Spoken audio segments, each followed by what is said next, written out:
투자에서는 다양한 방법, 재테크 기사와 돈 되는 정보로 투자의 기준을 제시해주는 100분 머니쇼 시작합니다. 지난주 뉴욕 증시가 주 후반으로 갈수록 상승 탄력이 좀 약화되는 모습이었죠. 네, 그렇습니다. 뉴욕 증시 3대 지수 주초 상승세가 주 후반으로 가면서 또 이렇게 하락세가 이어지면서 한 주간으로는 소폭 하락으로 마감했습니다. 예상치를 상회하는 물가지수가 계속 발표되면서 금리 인하 기대감은 점점 더 약해지고 있고요. 또 10년물, 2년물 할 것 없이 국채 수익률이 일주일 만에 또 최고 수준으로 상승했습니다. 여기 기술주들이 약세를 보이면서 시장은 또 다소 긴장감이 높아지고 있고 어떻게 보면은 조금 이제 냉정을 되찾아가는 그런 시장이라고 할 수 있겠습니다. 이번 주는 그야말로 통화정책 측면에서는 슈퍼위크입니다. BOJ부터 시작해서 3월 FOMC 그리고 대만이나 호주에 이르기까지 우리가 살펴볼 만한 주요 중앙은행들의 통화정책 회의가 이어지고 있고요. 또 엔비디아의 GTC 등 또 굵직한 이벤트들이 있는 만큼 시장 방향성에 상당한 또 영향을 미칠 것 같습니다. 우리 증시도 지난주 막판에 좀 조정을 받았습니다. 네, 맞습니다. 국내 증시 3거래일 연속 올랐던 코스피가 나흘 만에 하락하면서 2,700선을 내줬습니다. 말씀 주신 대로 이번 주 여러 가지 빅 이벤트가 예정되어 있는 상황에서 과연 반등에 성공해서 2,700선을 다시 넘어설 수 있을지 증시타임에서 확인해 보겠습니다. 서울 강남권 청약시장 최대어인 청담 뇌 입주권을 받을 수 있는 물건이 경매로 나오면서 시장에 이목이 쏠리고 있다고 하죠. 네, 그러네요. 하지만 이번 강남 재건축 매물만 경쟁이 뜨겁고 그 외 지역들에는 또 발길이 뜸하다고 합니다. 극심해진 경매 시장의 양극화 속에서 내 집 마련 전략 어떻게 가져가면 좋을지 하우머니에서 자세히 살펴보겠습니다. 네, 지금 보고 계신 머니쇼 유튜브에서도 라이브로 시청 가능하니까요. 많은 시청 부탁드립니다. 그럼 먼저 빠르게 돌아가는 글로벌 증시 상황부터 정리해 볼까요? 도지은 아나운서 소식 전해주시죠. 굿모닝 마켓입니다. 예상 밖의 인플레이션 지표 때문에 불안감이 커지고 있는 요즘입니다. 연내 금리 인하 3번도 어려운 것 아니냐는 이야기가 나오고 있는데 이번 주 빅 이벤트에 따라서 최근 숨을 고르고 있는 주도주들 과연 어떤 움직임을 보여줄까요? 지난주 금요일 뉴욕 증시는 3대 지수 모두 하락 마감했습니다. 다우지수가 0.49%, S&P 500이 0.65%, 나스닥이 0.96%, 약 1% 가까이 하락하면서 가장 부진한 흐름 보였습니다. 섹터별로도 보시면 원자재 섹터가 오랜만에 상승률 위에 위치를 했습니다. 주간 단위로 구리, 은, 팔라듐 등이 크게 올랐는데 하지만 원자재 섹터가 많이 올랐다기보다는 다른 섹터가 크게 조정을 받았다는 말이 더 맞을 것 같습니다. 역시 테크 섹터가 일간으로나 주간으로 가장 크게 하락했습니다. 전체 지도 보시면 빅7 중에서 테슬라만 소폭 상승하고 나머지 엔비디아나 애플, 마이크로소프트 등등은 내림세 보였습니다. 지난주 내내 시장을 계속해서 짓눌렀던 건 바로 예상보다 더 뛰어넘었던 인플레이션 때문이었습니다. CPI에 이어 PPI까지 상승폭이 예상치보다 높게 나오면서 인플레이션이 잡히고 있는 속도가 더디다는 지적 때문에 금리 인하 시기는 하반기로까지 넘어가는 분위기입니다. 우선 이번 3월 FOMC에서 연준은 금리를 동결할 것으로 전망하고 있습니다. 관건은 그 부분이 아니라 연준이 3개월마다 발표하는 경제 전망인데요. 연준은 지난 1월 FOMC에서 물가가 2% 선으로 지속적으로 접근해 간다는 대단한 확신이 없다면 금리를 인하하는 것이 적절하지 않다고 생각한다며 물가 둔화를 좀 더 확인하겠다는 입장을 보인 바 있습니다. 연준이 최근 인플레이션을 의식해서 경제 전망을 수정할지 여부가 이번 FOMC 최대 관전 포인트입니다. 특히 연준 위원들의 금리 전망을 보여주는 점도표가 수정될 가능성이 거론되고 있습니다. 연준이 지난해 12월에 발표한 이번 점도표에서는 올해 연방기금 금리 중간값이 4.5에서 4.75%로 올해 25bp씩 3차례 금리 인하를 예고했는데요.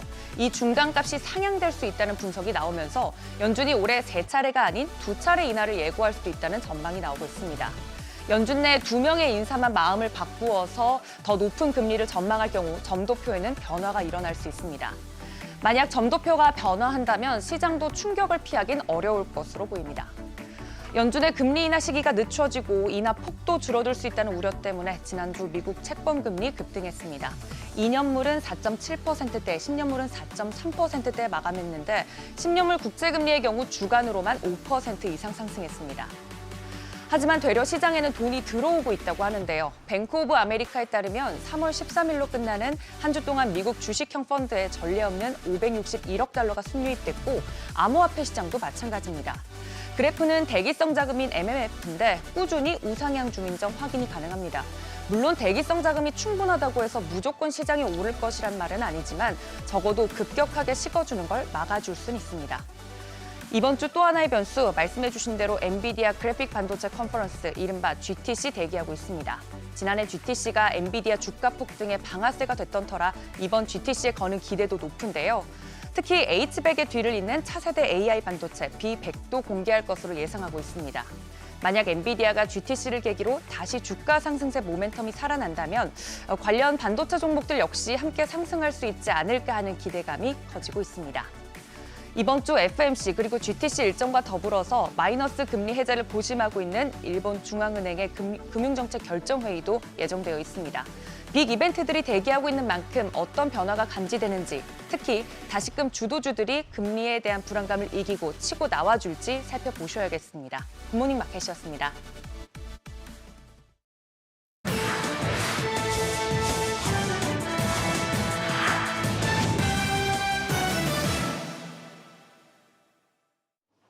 세계 최대 파운드리 업체 대만 TSMC가 무서운 속도로 몸집을 불리고 있습니다. 대만 현지에 건설 중인 최첨단 2나노 공장이 올해 말이면 완공될 것이란 보도가 나왔는데요. 이미 장비 반입 준비에 나서고 있고 1공장이 채 완성도 되기 전에 2공장 부지 조성과 기초 공사까지 시작했습니다. 보도에 따르면 주야간 연속 24시간제로 공사가 진행되고 있는데요. 고성능 컴퓨팅과 더불어 인공지능 훈풍을 타고 주문이 쏟아지면서인데 천하의 엔비디아, 애플까지 줄을 서고요. 심지어 마찬가지로 파운드리 사업에 나선 인텔조차 자사 CPU 생산만큼은 여전히 TSMC에 맡기려 하고 있습니다. 시장 점유율만 놓고 봐도 60%를 넘기면서 2위인 삼성전자 격차를 더욱 벌리고 있고요. 지속적인 낙관론에 힘입어 주간의 사상 최고 수준까지 올라 글로벌 시총 탑10 자리도 탈환했습니다. 일론 머스크가 이끄는 우주기업 스페이스X가 미국 정부와 비밀 계약을 맺고 이른바 스파이 위성 네트워크를 구축하고 있습니다. 그 규모만 우리 돈 2조 원에 달하는데요. 로이터는 소식통을 인용해 해당 프로젝트가 성공적으로 구축되면 미 정부와 군이 전 세계 거의 모든 곳에서 잠재적인 표적을 신속하게 발견하고 대응하는 능력을 크게 높일 것이라고 설명했습니다. 마치 영화와 같은 얘기죠. 소식통은 이 시스템을 두고 아무도 숨을 수 없게 된다라고까지 평가했습니다. 스페이스X는 최근에도 미 국방부 우주군에 $7천만 규모의 스타쉴드 서비스를 제공하는 계약을 체결하기도 하면서 머스크의 우주 프로젝트 구성에 속도를 내고 있습니다. 최근 겨박제에 시달리고 있는 애플, 팀 쿡 CEO의 말 한마디에 우리 돈 6천억 원이 넘는 빚을 지게 됐습니다. 약 6년 전 컨퍼런스 콜에서 중국 아이폰 수요 감소는 없다라는 취지의 발언을 했는데 하지만 바로 며칠 뒤 공급업체들의 생산을 줄일 것을 요청했고 급기야 이듬해 아이폰 출시 이후 처음으로 분기 매출 전망을 낮춰 하루 만에 시총 $740억 날아가기도 했습니다. 이에 투자자들은 집단 소송을 냈고 결국 거액의 합의금을 내게 됐습니다. 안팎으로 시끌시끌한 애플, AI 혁신에서 뒤처졌다며 굴욕적인 평가까지 받았습니다. 라덴브르크 탈만의 필 블랑카로 CEO는 애플이 코카콜라와 비슷한 가치주가 됐다라며 미래 성장 동력을 확보할 수 있을지 의문이라고 진단했고요. 마크레만 JMP증권 CEO 역시 시장에선 애플이 지금까지 많이 보여주지 못했다고 본다라고 지적했는데 혁신의 아이콘이었던 애플의 대굴욕이네요. 미국 검찰이 코인파 리먼 사태를 일으켰던 FTX의 수장 샘 뱅크먼 프리드에게 권고형량의 절반인 최고 50년형을 구형했습니다. 여기에 $110억, 우리 돈 14조 원의 배상금 지불도 명령했습니다.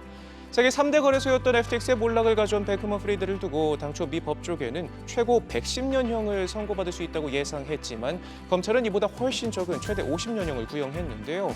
이번 소식에 테라 폭락 사태를 일으킨 권도형의 형량에도 관심이 모아지는데 최근 몬테네그로 법원으로부터 한국 송환 결정을 받아 형량은 더욱 가벼울 것으로 전망됩니다. 한국의 경우 경제사범 최고 형량이 약 40년으로 훨씬 낮기 때문인데요. 권 씨는 오는 23일 이후 한국으로 송환될 예정입니다. 지금까지 글로벌 비즈였습니다. 지난주 금요일 이슈가 있었던 업종 짚어보는 기업 이슈 시간입니다. 지난 금요일에는 양시장 모두 미증시 하락의 영향으로 조정을 받았는데요. 이 가운데서도 주목받았던 섹터 살펴보겠습니다. 일전에 우크라이나 종전 기대감이 커지면서 우크라이나 제공 관련주들이 들썩이고 있다고 전해드렸었는데 국내 아스콘 제조기업 SG가 우크라이나 도로 복구 사업에 참여한다는 소식이 나오자 국내 건설 및 건설 자재 기업들의 전반적으로 강한 시세가 나왔습니다. SG는 아스콘을 생산할 때 산업 폐기물인 철강 슬래그를 사용해 친환경 아스콘을 만드는데요. SG는 우크라이나 철강 회사와 향후 10년간 총 4,200만 톤의 철강 슬래그를 무상 공급받기로 합의했습니다. 이를 매출로 환산하면 자그마치 규모가 4조 원에 달하는데요. 경부고속도로를 7차례에 걸쳐 포장할 수 있는 규모라고 합니다. 이로써 SG는 이르면 올해 상반기부터 우크라이나 수도 키이우에 아스콘을 공급할 예정인데 이렇게 우크라이나 재건 사업이 본격화되고 있다는 소식이 나오자 관련주들이 연일 급등하고 있습니다. SG는 상한가까지 직행했고 또 DYD가 최대 주주로 있는 삼부토건은 2022년에 우크라이나 재건 사업과 관련해 양해각서를 체결한 적이 있는데요. 이에 따라 DYD는 20%대 급등했고 삼부토건은 13%대 뛰었습니다. 또한 과거에 우크라이나와 수출 이력이 있는 SY는 8.63% 상승했습니다. 웨어러블 로봇 기업 엔젤 로보틱스의 상장이 코앞으로 다가왔습니다. 엔젤 로보틱스는 3월 26일에 코스닥 시장 상장이 예정돼 있는데요. 이미 기관 투자자부터 일반 투자자 대상으로도 흥행에 성공했습니다. 엔젤 로보틱스는 지난 6일부터 12일까지 진행된 기관 투자자 수요 예측에서 공모가가 2만 원으로 확정돼 예상치를 크게 상회했고요. 14일과 15일에 이틀 동안 진행된 일반 청약에서도 청약 증거금이 약 9조 원 가까이 모였다고 합니다. 올해 300억 원 이상 IPO들 중 일반 청약 경쟁률이 2,000대 1을 넘어선 것은 엔젤 로보틱스가 유일한데요. LG전자가 초기 투자자로 참여한 만큼 엔젤 로보틱스 IPO에 대한 기대감이 커지고 있습니다. 이외에도 최근 레인보우 로보틱스가 한국항공우주와 차세대 전투기에 투입될 협동 로봇 드릴링 시스템과 관련해 41억 원 규모의 계약을 체결했다는 소식도 나왔는데요. 이렇게 로봇 쪽에 여러 호재들이 나오면서 로봇 업종 전반에 관심이 쏠리고 있습니다. TPC는 10% 가까이 올라 오랜만에 큰 폭으로 뛰었고요. 또 두산 로보틱스모에서 두산은 8%대 강세 흐름 나타냈습니다. 이어서 아즈넥스텍은 삼성전자의 산업용 로봇을 납품할 것이라면서 7% 넘게 올랐고 이외 기업들도 모두 상승 마감했습니다. 미증시에서 반도체 기업들이 약세를 보이자 국내 반도체 기업들이 대체로 부진한 흐름을 보였지만 금요일장에서 AI 모멘텀은 AR 소프트웨어 분야로 흘러갔습니다. 인공지능 기업 솔트룩스의 대규모 언어 모델 루시아가 매개 변수 350억 개 이하 언어 모델 가운데 세계 1위를 달성하며 솔트룩스와 AR 소프트웨어 관련주들이 주목받게 됐습니다. 솔트룩스는 전 세계 언어 모델을 평가하는 허깅페이스의 LLM 평가에서 이 같은 실적을 기록했는데요. 전체 초거대 모델들을 기준으로도 세계 4위에 오르면서 국내 스타트업 기업이 기술력을 입증했습니다. 참고로 최근 폴라리스 AR을 비롯해서 소프트웨어 기업들이 역대 최대 실적을 기록하고 있는 점도 소프트웨어 관련주들의 온기를 넣고 있습니다. 관련해서 시세 체크해보면 소식이 발표된 솔트룩스는 하루 만에 22%대 급등했고 모델 솔루션은 8.97% 상승했습니다. 이어서 폴라리스 AI는 4.57%, 셀바스 AI는 3% 상승 마감했습니다. 최근 2차전지 종목들이 강하게 올라주며 반등의 조짐을 보인 가운데 지난 금요일장에서 국내 2차전지 주가는 미국발 악재로 일제히 약세 흐름 보였습니다. 뉴욕 증시에서 전기차 대장주 테슬라의 성장성에 대한 우려가 커지면서 월가에서는 줄줄이 테슬라의 목표 주가를 낮추고 있습니다. 웰스파고는 테슬라의 투자 의견을 매도로 하향 조정한 데 이어 목표가를 125달러로 낮췄고요. 또 UBS도 목표가를 225달러에서 165달러로 내리면서 테슬라는 이번 달에만 주가가 20%가량 떨어졌습니다. 여기에 더해 전기차 스타트업 피스코도 심각한 재정난으로 파산보호 신청을 준비했다는 소식도 나오자 전반적인 2차전지 종목들에 대한 투심이 얼어붙었습니다. 다만 피스코는 현지 시간 금요일장에서 파산보호 신청 루버를 강력하게 부인하며 반등에 성공했는데요. 이에 따라 오늘 우리 시장도 2차전지 관련주들이 다시 힘을 내줄지 지켜봐야겠습니다. 금요일장 마감가 체크해보면 삼성 SDI와 LG 에너지 솔루션 모두 4%대 떨어지면서 2차전지 대장주 기업들이 큰 폭으로 떨어졌고요. 또 자이글은 5%대, 2차전지 장비 관련주인 윤석 FNC와 CIS는 각각 4.95%, 2.56% 하락 마감했습니다. 지금까지 금요일장 이슈 살펴봤습니다. 이번 주에는 엔비디아 GTC와 FOMC 등 여러 빅 이벤트들이 몰려있는 만큼 이에 유의하시면서 투자 전략 세우시길 바랍니다.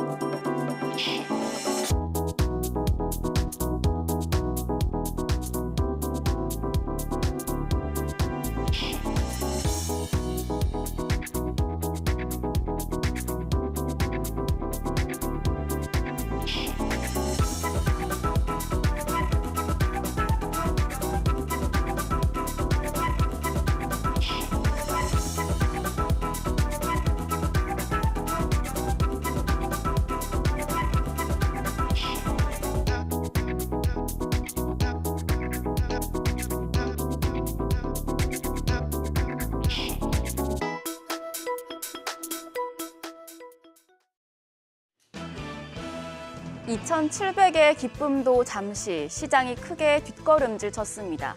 그동안 잊고 있었는데 외국인의 변심이 이렇게 무서운 거였죠. 매도 공세의 코스피 레벨업은 또 한 번 좌절됐습니다. 앞서 미국에서 강한 경제 지표가 나오자 금리 인하 시점이 더 밀릴 수 있다는 경계감이 확대됐고 주식시장 자금 이탈로 이어졌습니다. 코스피가 1.91% 큰 낙폭을 기록하면서 하루 만에 2,700 반납했습니다. 2,666선, 코스닥 지수도 0.8% 추가 조정을 받아서 880선에 머물렀습니다. 수급 상황 함께 보시죠. 외국인이 헤어질 결심을 한 건지 유가증권시장에 발을 빼고 나갔습니다. 무려 1조 360억 원의 매도 포지션 잡았고 기관도 매도 우위, 개인만 1조 191억 원 순매수 기록했습니다. 코스닥 시장에서도 메이저 수급 주체가 보이지 않았습니다. 양 매도가 나왔는데 기관이 1,007억 원, 외국인이 754억 원 매도 우위 기록했습니다. 개인 홀로 1,809억 원 사자세였습니다. 메이저 주체의 폭풍 매도에 더해서 환율까지 시장에 압박을 줬죠. 환율 12원 90전 급등해서 6거래일 만에 1,330원대로 다시 올라선 모습이었습니다. 시가총액 상위 종목 반응 보시죠. 외국인이 시장을 나가자 유가증권시장 시총 상위 종목 파랗게 멍들었습니다. 그동안 외국인이 많이 담았던 반도체 대형주와 저 PBR주가 큰 낙폭을 기록했는데요. 삼성전자와 SK하이닉스 모두 하락했는데 삼성전자가 2.7% 정도 조정으로 더 크게 빠졌고 현대차가 3.18%, 기아가 2.72%, KB금융이 3.05% 모두 조정을 받았습니다. 셀트리온만 0.78% 강세로 마감가 18만 800원이었습니다. 코스닥 쪽에서는 반도체 장비주가 선방했습니다. 에코프로 BM이 3.75%, 에코프로가 1.31% 조정을 받았고 헬스케어 섹터에서도 차익 실현 매물이 출회됐는데 HPSP가 0.19% 강보합이었고요. 또 리노공업이 4.51% 강세로 마감가 25만 5천 원이었습니다. 자, 이번 주 코스피가 어렵게 올랐던 2,700선을 다시 넘어설 수 있을지 주목되고 있습니다. 이 기로에서 삼성전자와 SK하이닉스 등이 참여하는 GTC 이후에 새로운 모멘텀으로 반도체주가 반등을 할지 아니면 재료 소멸로 조정이 나타날지도 향방을 지켜보셔야 합니다. 현지 시간 18일부터 미국 세너제이에서 엔비디아 그래픽 반도체 기술 컨퍼런스 GTC가 열립니다. 이번 GTC 관건은 메모리입니다. AI 기술 확대로 데이터를 빨리 뽑아낼 수 있는 메모리 반도체, HBM 수요가 늘고 있습니다. HBM 수요가 워낙 많아서 공급이 수요를 따라가지 못하는, 그러니까 사진처럼 들어가려는 차는 많은데 길이 좁은 병목 현상이 발생하고 있는데요. 이번 GTC에서 메모리 반도체 업체들의 로드맵과 비전을 통해서 앞으로 병목 현상이 해결될 수 있다는 기대가 커진다면 반도체주는 이 기대감에 힘입어서 또 한 번 상승 랠리를 펼칠 수 있겠습니다. 증권가에서는 삼성전자와 SK하이닉스 등 반도체 대형주가 수혜를 받을 것으로 예상을 하고 있고요. 그리고 이 기대감은 AI와 대규모 언어 모델, 사이버 보안, 데이터 센터, 클라우드 컴퓨팅, 로보틱스까지 관련 테마로도 번질 수 있겠습니다. 마지막으로 이번 주 일정입니다. 금주에 미국과 영국, 일본 등 주요국 통화정책회의가 집중이 돼 있어서 증시 변곡점이 될 전망인데요. 화요일에 일본이 17년 만에 마이너스 금리를 해제할 것으로 전망이 되는데 얼마나 올릴지, 그리고 21일에 FOMC에서 금리 인하에 대한 어떤 시그널이 나올지 확인이 필요합니다. 일단 오늘부터 보면 현지 시간 18일부터 GTC가 개막을 하고요. 게임 개발자 컨퍼런스 바이오 유럽 스프링 2024가 개최됩니다. 반도체와 게임, 헬스케어 섹터의 새로운 모멘텀이 될 수 있겠고요. 화요일은 기아의 배당락일입니다. 배당률은 6.4%고 기아가 올해 들어 신고가를 꾸준하게 경신을 하며 주가가 우상향했는데 배당락을 기점으로 주가가 꺾일지 판단이 필요하겠습니다. 수요일엔 윤석열 대통령과 기시다 일본 총리의 회담 그리고 EU 정상회의 등 정치적인 이벤트들이 예정이 돼 있고요. EU 정상회의에서는 우크라이나 재건 이야기가 나온다면 그쪽 테마가 또 반응을 할 수 있겠습니다. 주주총회도 이어집니다. 현대모비스와 삼성 SDS, 삼성화재 주총, 그리고 목요일엔 현대차와 삼성생명, 금요일엔 KB금융과 하나금융지주, 우리금융지주 주총이 열립니다. 기업들의 주주 환원 이슈가 핵심 포인트가 되겠습니다. 더불어서 금요일에는 현대모비스 배당락일이고요. 또 이때부터 확률을 아이템을 제공하는 모든 개인물이 아이템 유형과 확률 정보 등을 투명하게 공개를 해야 하는데요. 확률을 아이템이 개인사의 주요 수익원이었던 만큼 충격을 줄 수는 있겠습니다. 전반적으로 이번 한 주 바쁜 한 주가 될 텐데요. 시장에 영향을 미칠 이슈들 꼼꼼하게 체크하시면서 대응하시길 바랍니다. 지금까지 어제장 오늘장이었습니다.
네, 현재 시각 8시 23분 지나갑니다. 지금 보고 계신 머니쇼 유튜브에서 라이브로도 시청 가능하니까요. 많은 관심 부탁드립니다. 일단 지난주 뉴욕 증시만 놓고 봤을 때 이제 후반 들어서 좀 상승 탄력이 약화되는 듯하고 이번 주가 좀 굉장히 중요할 것 같네요. 뭐 일본 중앙은행 또 미국 연준 뭐 말씀해주신 대로 주요국 통화정책 회의들 줄줄이 예정되어 있잖아요. 네, 그렇습니다. 예, 그래서 뭐 어떻게 보면 그렇게 매파적 서프라이즈, 좀 이렇게 금리 올리는 금리 인하가 좀 멀어지는 쪽이나 유동성을 줄이는 쪽에 가는 매파적 서프라이즈 반면에 또 비둘기 쪽으로의 또 서프라이즈 양쪽 다 이 팽팽하다 보니까 네. 의외로 또 못 움직일 수도 있다. 시장이 위아래로 움직이기 예. 쉽지 않은. 이렇게 뭐 예를 들어서 BOJ 요인 때문에 어디로 갈까 했더니만 연준이 네. 말린다든지 뭐 이런 얘기도 하는데 모르겠습니다. 지금 이제 크게 쏠려 있는 것 같지는 않은데 그동안 이렇게 각광을 받았던 기술주들 가운데 예를 들면 뭐 슈퍼 마이크로 컴퓨터 같은 거 네네. 이런 종목들은 보면은 사실 이렇게 간 작은 사람들은 저 종목 손대기가 겁나는 차트가 막 나오고 있습니다. 네네네. 여기서 툭 부러져도 할 말 없고 이러다 뭐 더 치고 나가도 뭐 할 말 없고 그런 상황이 됐는데 이번 주는 월요일부터 한번 이렇게 전반적인 일정과 그 거시적 이벤트들이 갖고 있는 함의를 한번 잘 짚어봐야 될 것 같아요. 네, 뭐 네. 그런 의미에서 오늘도 디멘전 투자자문의 투자부문 송재경 대표님과 함께 시장 이야기 나눠보겠습니다. 어서 오세요. 어서 오세요, 안녕하세요. 대표님. 예.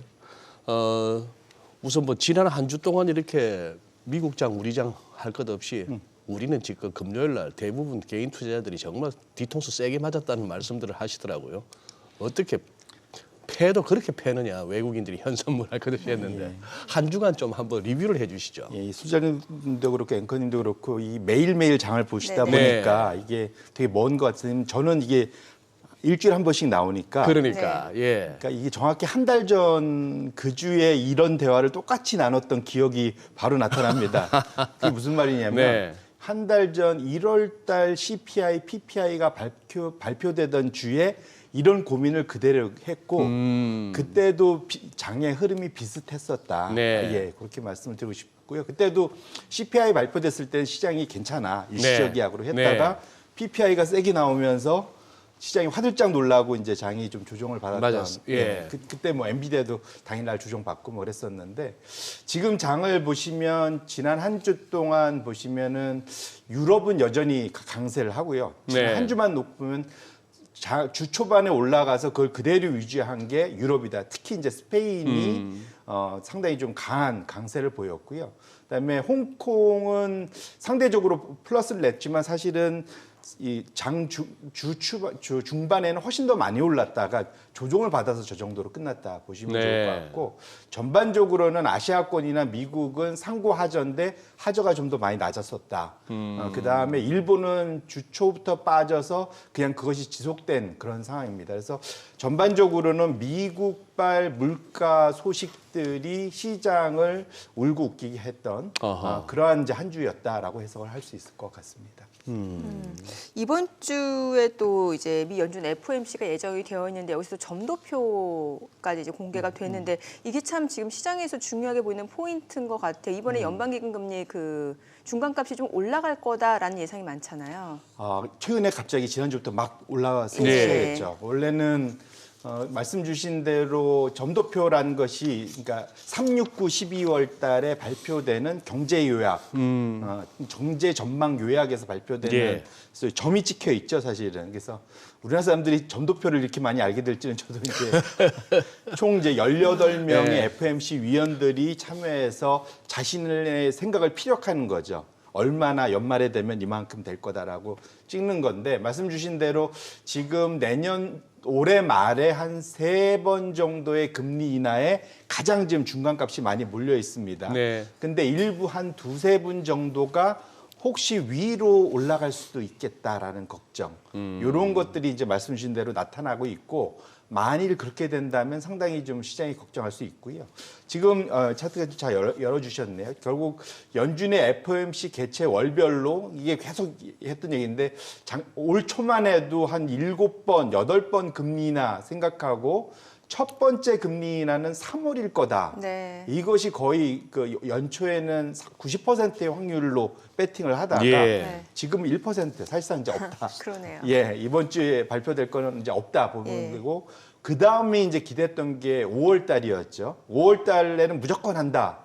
해서 지금은 9%까지 떨어졌으니까 이것도 사실상 이제 거의 이런 표현을 쓰면 나가리다 이렇게 표현을 죄송합니다. 예. 확 와닿게 하려고 제가 말씀을 드린 거고 절반 가까이 떨어진 게 제가 계속 말씀드리는 게 6월일 수 있다. 등에 약간 땀날 정도일 때일 가능성이 있다가 거의 이제 100%에서 거의 절반 정도 50%대까지 지금 내려와 있는 또 많이 상태고요. 후퇴했네요. 이제 7월도 100%가 아니라 76%로 내려오세요. 결론적으로는 지금 시장이 금리 인하에 대한 자신감이 이제 많이 사라졌고 연준의 눈높이에 상당히 맞춰가고 있고 일부는 야 이거 3번 할 수 있을까라는 거에 네. 대한 걱정도 일부 나오기 시작한 거다 이렇게 보셔야 될 것 같아요. 그러니까 이게 기존에는 한 4.5에서 4.75 정도로 봤던 게 지금 이제 4.75에서 5 정도로 높아질 거다 이렇게 보는 거잖아요. 이러면 세 차례가 아니라 한 2차례 정도 맞죠? 맞습니다. 예. 그리고 일부는 좀 강하게 얘기하는 분들은 이렇게 경기가 좋으면 연말까지도 없다 아예. 금리 인하가 없을 수도 없을 있다. 수도 있다라고 강하게 얘기하는 분들도 이제 하나둘씩 나오기 시작을 하고 있습니다. 네네. 그러니까요. 저기 뭡니까 대표님. 아까 이제 우리 굿모닝 마켓에서 저 머니마켓 펀드 쪽에 미국에 그쪽에 계속해서 그래프가 계속 우상향. 돈은 여전히 많더란 말입니다. 네네. 예.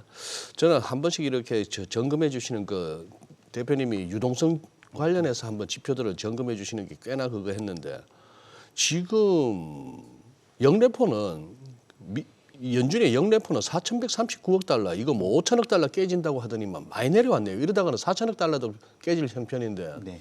이렇게 되면 이제 초과 유동성은 많이 쪼그라들었다라고 볼 수 있고 아까 MMF 추세는 봐서는 여전히 시장에 언제든지 뭐 증시로 가든 코인으로 가든 어디로 갈 만한 돈들이 지금 잠시 거기 이제 머물고 있다 하는 돈들은 여전히 많고 유동성 측면에서는 어떻게 보십니까? 일단은 이제 그 연준과 미국 재무부가 주도하는 유동성 자체는 현재 수준에서는 횡보 정도 하고 있습니다. 네, 네. 결국은 시장에는 민간이 스스로 자체적으로 공급하는 유동성이 이제 커진 거고요. 예. 그거는 나의 마음 씀씀이죠.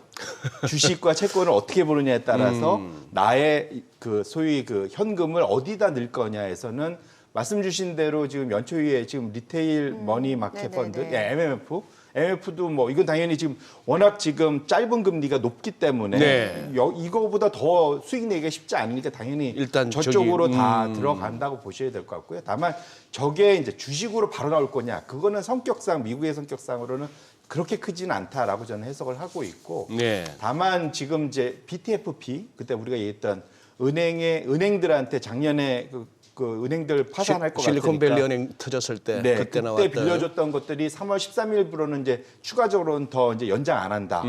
이제 그것이 이제 줄어들기 시작하는 효과가 이제 나타날 겁니다. 네. 그거를 어떤 식으로 이번 FOMC 때 그것에 대해 판단을 하고 유사하게 그럼 QT를 일부 줄여줄 거냐. 네. 거기에 대한 논의가 있을 텐데 이번에 거기에 대한 구체적인 발표는 없을 거라고들 예상은 하고 있지만 적어도 그 어떤 내용들이 논의됐는지가 그 다음 의사록에는 나올 수 있어서 결국은 현재 연준과 재무부가 협업해서 만들어내고 있는 유동성 장세가 향후 어느 방향성을 갈지를 가늠할 수 있는 거는 그 의사록 정도가 나와 봐야만 좀 판단이 좀 구체적으로 가능할 것 같고요. 지금은 오히려 이제 시장에서 우리 투자자들이 자체적으로 만들어낸 유동성 강세 장세다. 네. 이렇게 해석을 해야 될 것 같습니다. 보니까 이번 주 일정이 오늘부터 월화 이틀 동안은 BOJ가 먼저 열리고 BOJ는 그렇게 열리고 나서 수요일 날은 거기는 또 일본은 특징적인 게 춘분날 놀더만요.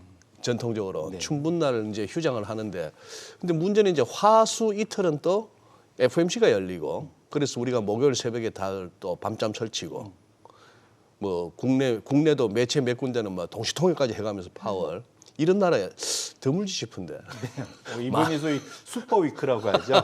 예, 예. 상당히 중요한데 그러니까 한 달 전으로 되돌아가면 CPI, PPI가 발표되면서 시장에서 상당히 깜짝 놀랐다가 네네. 엔비디아가 실적 발표하면서 모든 걸 좀 많이 좀 잠재워 걱정하지 마. 줬던, 예, 뭐 이런 그랬던 분위기. 기억이 네. 나는데 이번도 모양새는 마치 지난주에 CPI, PPI가 발표되고 이번 주에 또 엔비디아의 테크 컨퍼런스가 그렇죠. 있죠. AI 개발자. 월화수목 4일 동안 예, 그러니까 물론 이제 전망만큼 그렇게 강력한 힘을 줄까에 대해서는 뚜껑을 열어봐야 되겠지만 지금 분기 단위로 또는 전년 동기별로는 엔비디아의 실적이 어마어마한 수준으로 나타나고 있지 네, 않습니까? 네. 그것이 과연 앞으로도 유지될 수 있는지에 대한 그런 자신감을 줄 수 있는 컨퍼런스 내용이 나올 수 있느냐가 네. 상당히 이제 중요할 것 같고요.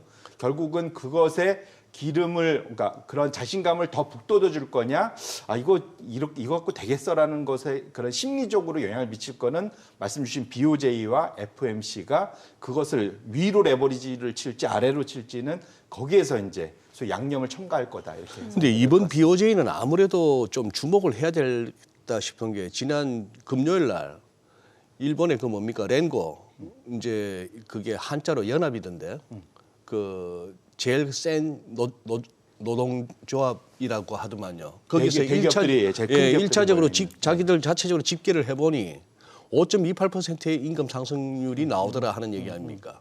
뭐 신일본 제철은 제가 듣기로는 15%를 올려준다는데 단숨에. 자 그런 식으로 해서 평균적으로 5%가 넘는 임금 상승률. 이 얼마만입니까? 이렇게 되니까 이번에 BOJ가 분명 움직인다 쪽으로 지금 니온 계좌이가 막 보도까지 하던데 어떻게 보십니까? 예, 당연히 이게 4월이냐 3월이냐 이슈지 올리는 것만은 거의 뭐 기정사실이다. 일본도 금리를 올린다. 예, 근데 뭐 그건 사실 어찌 보면 마이너스 금리를 거의 마지막으로 갖고 있는 주요국이지 않습니까? 네네. 선진국이기 때문에 그 정상화시키는 거라서 사실은 어찌 보면 시장은 그걸 이미 반영해서 시장 금리는 0.77 정도 이미 가 있죠. 10년물이 예.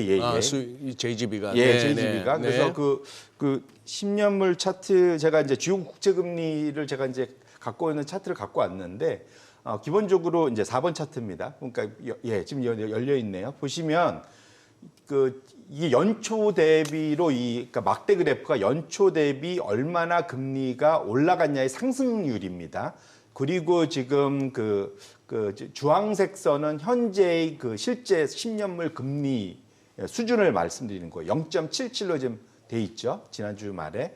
그래서 연초 이후로는 일본이 가장 많이 올랐다. 결국은 금리가 그러니까 많이 올랐다는 건 상승률이, 증가율이 네. 많이 올랐다라고 네. 말씀을 드리고 싶고요. 그래서 지금 일본하고 스위스 정도가 지금 0.77대의 수준이고 스위스는 이미 마이너스 금리를 넘어섰죠, 기준금리는. 근데 일본이 지금 유일하게 마이너스 금리인데 이것이 이제 정상화될 가능성이 있고 말씀 주신 대로 지금 대기업들은 지금 5% 이상의 임금 상승률이 나올 거라고 보이지만 대부분의 어느 나라든 마찬가지지만 7, 80%의 그 소위 그 고용은 중소기업들이 차지를 하죠. 네. 근데 중소기업들까지 합쳐서 웨이티드 에버리지, 그러니까 그 가중 평균을 해보면 이번에 대략 나타날 것이 한 3.8에서 3.9 정도로 예측이 되는 걸로 지금 일본에서 파악이 되고 있습니다. 그러면 작년에 3.5%의 임금 상승률, 올해 3.8%의 임금 상승률. 이거는 현재 일본의 CPI 그러니까 근원 CPI 2% 초중반 때보다는 월등히 높기 때문에 네. 그렇게 놓고 보면은 추가적으로 물가 상승 압력으로 작용할 수 있어서 충분히 마이너스 금리를 정상화시킬 수 있다라고 해석을 할 수 있을 것 같고요. 우리가 지금 이걸 보는 가장 중요한 이유는 사실은 일본의 금리가 저희한테 뭐 그렇게 중요하겠습니까? 우리가 거기서 돈 빌릴 것도 아닌데 네. 중요한 거는 일본 투자자들이 해외에 나갔던 돈들이 얼마나 빨리 역류될 거냐. 그럼 아까 봤던 그러니까 사실은 일본이 제2의 연준이라서 돈을 세상에 뿌려주고 있었는데 예. 일본의 와타나베 부인들이 네. 그들이 그 돈을 끌어들이면 나머지 국가들한테는 상당히 마이너스 악영향을 미칠까 봐 걱정하고 있거든요. 그래서 네. 지난주에 마침 블룸버그에서 서베이를 했었습니다. 일본 투자자들 한 4조 달러가 나가 있는데 어떻게 할 거냐. 이번에 예. 금리 올리면 60%는 아직은 그냥 해외에 놔둘 거야라고 대답을 하고 40%만 일부 회귀 가능성이 있어라고 얘기한 걸 봐서는 아마도 지금 당장은 일본이 금리를 올려도 그런 그 자금 흐름에서 우리가 지금 어마어마하게 걱정하는 것만큼의 급격한 흐름은 당분간은 없을 거다. 이렇게 좀 해석을 할 수 있을 것 같습니다. 그렇게 되면 얘네에도 영향을 미칠 수밖에 없을 것 같은데요. 맞습니다. 예. 그래서 원래는 작년 여름쯤에는 엔에 대한 예측이 올해 말에 120엔까지 달러당 120엔까지 떨어질 거라고 엔화의 생각합니다. 엄청난 강세네요. 그렇죠. 그렇게. 그 당시 근데 이것이 엔이 강시대로 올라가면서 지금은 연말 예측이 139엔, 136엔 뭐 이 정도까지 지금 위로 올라가 있는 상태예요. 네. 그래서 지금 대략 현재의 137엔 정도 되죠. 달러당. 네네네. 예. 그러니까 대략 연말까지 10엔 정도, 그러니까 100엔 정도가 지금은 149엔으로 보시면 되겠습니다. 예. 147에서 99 사이에 네, 있는데 네. 연말에는 139 전후까지 내려올 거라고 보는 거면 되게 좀 보수적으로 서서히 떨어지는 걸 예측을 하고 있는 거죠. 그래서 그렇게 놓고 보면 저도 이제 되게 걱정했던 게 일본발 그때 말씀드린 대로 소위 엔캐리 트레이드 청산이 예. 시장에 주는 악영향을 걱정을 했는데 적어도 지금 일본의 그런 시장 참여자들은 그것까지 걱정하는 정도는 아닌 것 같다라고 해서 어쨌든 중요한 건데 어쨌든 잘 지켜는 보셔야 될 것 같습니다. 그래서 지금부터 당분간 몇 개월은 엔 움직임은 열심히 보실 필요가 있겠다는 말씀드립니다. 예. 그 미증시 쪽에서 그 주요 빅테크 M7, 매그니피센트 7에 대해서 좀 얘기를 해볼게요. 사실 그동안 시장 상승 랠리를 이끌었던 게 뭐 엔비디아. 근데 지금 엔비디아가 좀 주춤하고 일단 좀 사실 많이 올라온 상황이기도 하고요. 뭐 테슬라는 말할 것도 없고 오히려 보면은 최근에 또 메타 같은 경우는 또 오히려 또 많이 또 그렇죠. 떨어지기도 하고, 맞습니다. 또 틱톡 퇴출하는 법안도 지금 얘기 나오고 있고요. 예, 그래서 저도 이제 이번에 AI 하면 AI의 부품인 그 GPU를 만드는 엔비디아가 가장 성과가 좋을 거다 말하고 있고, 그 다음에 그걸 사다가 활용해서 제일 좋은 엔비디아 엔진을 만들어낼 서비스를 만들 회사를 누구냐? 그러면은 그네들끼리는 얘기하는 게 1등이 메타더라고요. 보니까 메타, 그러니까 왜냐면 이것이 그 당시에 구글의 AI 담당자가 아마존의 담당자하고 아마 그 메일을 서로 주고받으면서 나왔던 게 발표가 되면서 외부로 나오면서 얘기가 나왔거든요. 그만큼 메타를 높게 AI 쪽에서 치고 있는 걸 알고 있습니다. 네. 근데 거기에다가 감원하면서 임금, 그러니까 그 소위 마진까지 많이 하면서 상당히 메타가 연초에 상당히 좋았었는데 지난주에 이게 올해가 확실히 대선해는 대선해입니다. 네네. 트럼프가 한마디 하면서 메타의 주가가 저렇게 그 급락하는 일이 벌어졌습니다. 왜냐하면 지난주 말에 그 미국 하원에서 깜짝 뭘 했냐면 틱톡 우리가 알지 않습니까? 네, 네. 바이트댄스의 틱톡이 미국 내 사업을 하는 거를 철회할 때까지 틱톡 서비스를 중단시키려는 법안을 발의를 했거든요. 이것 자체가 상당히 걱정이고 이건 거꾸로 말하면 경쟁하고 있는 메타 입장에서는 상당히 플러스가 되는 거죠. 네. 긍정적인데 여기서 뜬금없이 사실은 그런 법을 주도하던 트럼프가 남반대세라고 발표를 한 겁니다. 그러니까 모두들 깜짝 놀랐어요. 공화당 네. 의원들도 깜짝 놀랐습니다. 근데 예. 뭐 거기에 그 겉으로 드러난 거는 트럼프의 주도 세력, 그러니까 지지 세력인 마가라는 데서 주로 이제 틱톡에서 활동하고 있다라는 겉으로 드러나는 것 외에 사실은 지금 알려진 바로는 트럼프가 지금 자금난에 좀 허덕인답니다. 예. 왜냐하면 지금 소송도 많이 걸려 있고 네. 자기 돈 다 묶여 있을 거잖아요. 그러다 보니까 미국 대선 돈 엄청 드는데 네네. 그 돈을 넣어줄 사람이 필요한데 이 틱톡의 대주주인 제프 야스라는 미국의 헤지펀드 매니저가 트럼프하고 만난 이후에 결국은 그러면은 이제 자금 지원을 해줄 수 있다라는 거겠죠. 그 이후에 트럼프가 반대로 돌아섰다는 것 이런 이제 비하인드가 먹히면서 메타가 실제로 영향을 받을 수 있겠다. 트럼프 때문에 악영향 이런 것들이 이제 주가가 좀 많이 밀린 그런 형상이고 반면에 금리가 올라가면서 그 사이에 헤맸던 알파벳, 마이크로소프트, 애플은 상대적으로 올라왔는데 그거는 그 사이에 좀 헤맸던 것들이 상대적으로 주가가 반등하는 계기 뭐 이렇게 해석을 할 수 있을 것 같습니다. 대표님의 그 말씀을 듣다 보니까 이제 자금 측면에서 또 틱톡의 대주주격인 헤지펀드로부터 지원을 받을 수 있다 하는 그 말씀도 뭐 이제 일리는 있는 얘기고 그런데 트럼프 전 대통령이 내세웠던 명분은 그거였죠. 틱톡을 금지하면은 메타가 가장 수혜를 보는데 메타의 어떤 그 정치적 편향성을 갖다 문제 삼았던 거죠. 그러니 과거 이제 2020년 그 선거를 치르는 과정에서 뭐 그 당시 페이스북이나 뭐 구글이나 할 것 없이 거기서 플랫폼 기업들이 검열을 했다는 거 아닙니까? 자기들 정치적 성향에 맞는 컨텐츠는 올리고 나머지는 자꾸 이렇게 뭐 계정을 폐쇄한다든지 이런 식이었으니까 그런 어떤 정치적인 이슈도 한몫했다 보니 사실 중국에 대해서 가장 그 발톱을 드러내던 트럼프 대통령이 틱톡 금지에 대해서는 반대를 하는 순간에 다들 이게 뭐지 싶었죠. 근데 조금 복잡한 사연들이 있는 것 같습니다. 맞습니다. 예, 그래요. 근데 지금 GTC는 그러면 지금 엔비디아 주주분들로서는 상당히 기대를 걸 만한 이벤트인데 말입니다. 지금 어떻게 보이세요? 지금 현재 주가 측면에서는 참 이렇게 쉽게 말씀드리기도 쉽지 않은 것 같은데. 그렇습니다. 사실은 근데 왜냐하면 그건 기술 컨퍼런스잖아요. 네. 그러니까 어떤 전망과 관련된 것들을 직접적으로 표현하기가 네. 어려운 상황이 분명히 있을 것 같고요. 네. 다만 아까 저희 이 세션 전에 있었던 것 중에 AI 병목 형상 때문에 예. HBM 관련된 그런 것들이 부각될 수 있는 그러한 기술적인 그러한 전망, 그런 채택 가능성 이런 것들이 더 늘어난다면 엔비디아 자체도 중요하겠지만 주변부 대표적으로 우리나라의 뭐 그러한 그 SK 하이닉스나 예, 뭐 예. 관련된 그런 종목들에 분명 수혜를 줄 수 있는 뉴스는 충분히 나올 수는 있겠다. 그런 건 충분히 전망해 볼 수 있을 것 같습니다. 네네.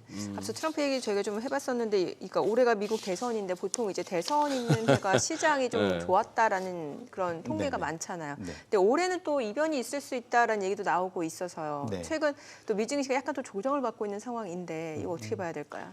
맞습니다. 그래서 지금 미국 특히 이제 미국 빅테크들은 버블 논란. 예. 왜냐하면 지금 사실 미국 빅테크가 워낙 많이 올랐고 집중도도 엄청 높고 아까 말씀 주신 대로 미국의 돈이 어마어마하게 빨려 지금 들어가고 있고 예. 이런 것들이 다 몰려 있기 때문에 이것이 잘못만 삐끗해도 상당히 그 의외의 조정이 나타날 수 있는 그런 여건은 다 갖추고 있거든요. 그래서 상당히 걱정스럽긴 한데 제가 차트를 하나 갖고 왔는데 이제 6번 차트를 열어봐 주시면 그러니까 보통 평균적으로 어떤 대통령이 돼서 4년의 그 임기를 거치는 동안 시장이 어떻게 변했냐. 이제 골드만삭스가 분석한 자료인데요.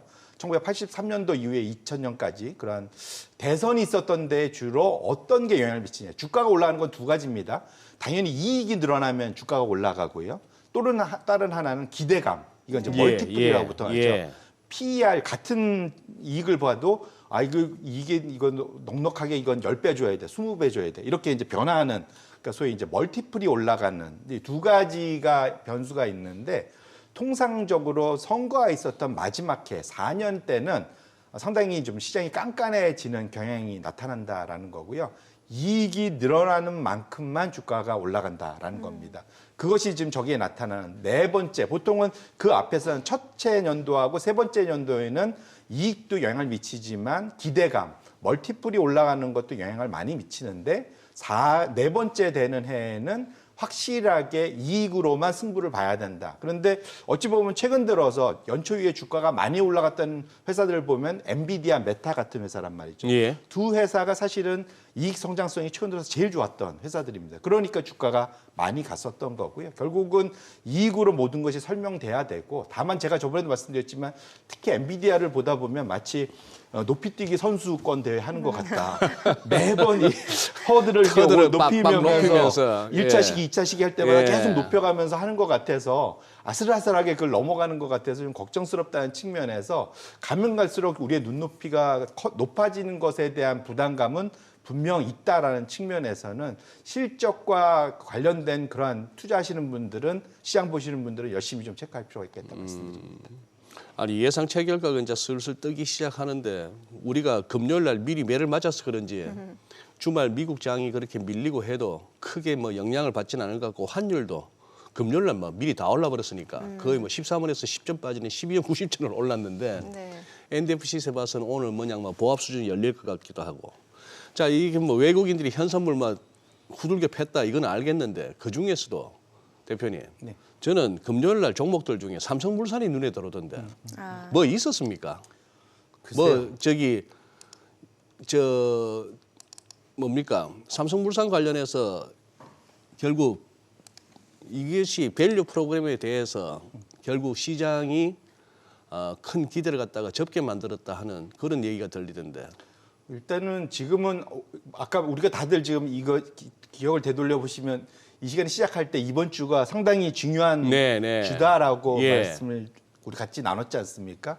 결론적으로는 그 사이 많이 올랐잖아요. 그러면 일정 부분은 이익 실현을 하고 기다려보고 이번을 지나놓고 난 다음에 다시 시작해도 늦지 않지 않겠습니까? 그런 측면에서 놓고 보면 지금 지난주 금요일에 있었던 거는 어떠한 사실은 그 큰 이슈가 있었던 건 별로 없었잖아요. 그러니까 결국은 주가가 올라간 것에 대한 일정 부분의 차익 실현들이 나타난 거라고 해석을 하는 것이 좀 더 맞고 그때는 사실은 삼성물산뿐만 아니라 금융주 정도만 일부 제외하고 나머지는 다 조정 밸류업과 관련된 종목들은 조정을 받았던 걸로 기억을 해서 그런 측면에서 놓고 보면 전반적으로 그 소위 밸류업과 관련된 프로그램들이 그대로 다 끝난 거냐?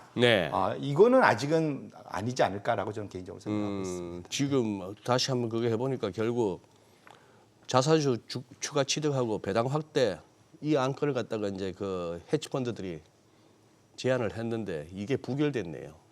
부결됐고 그 연기금이 부결 쪽에 서 있었다네요. 그러니까 그건 이제 원래 이미 사실은 그 전부터 시작될 때부터 안 될 거는 다들 예측은 할 수 있었기 때문에 그런데 하도 요즘 밸류업 하니까 조금 뭔가 달라지나 싶었는데 역시나 부결됐다. 네, 뭐 표대결로 가는 거고 그건 별도 계산이 다 될 테니까요. 네네. 다만 이제 그게 사실 된다고 기대했다면 그건 혹시 외국인 투자자 중에 그걸 그렇게 그 정도로 이렇게 뭐랄까 그 나이브하다 그러죠.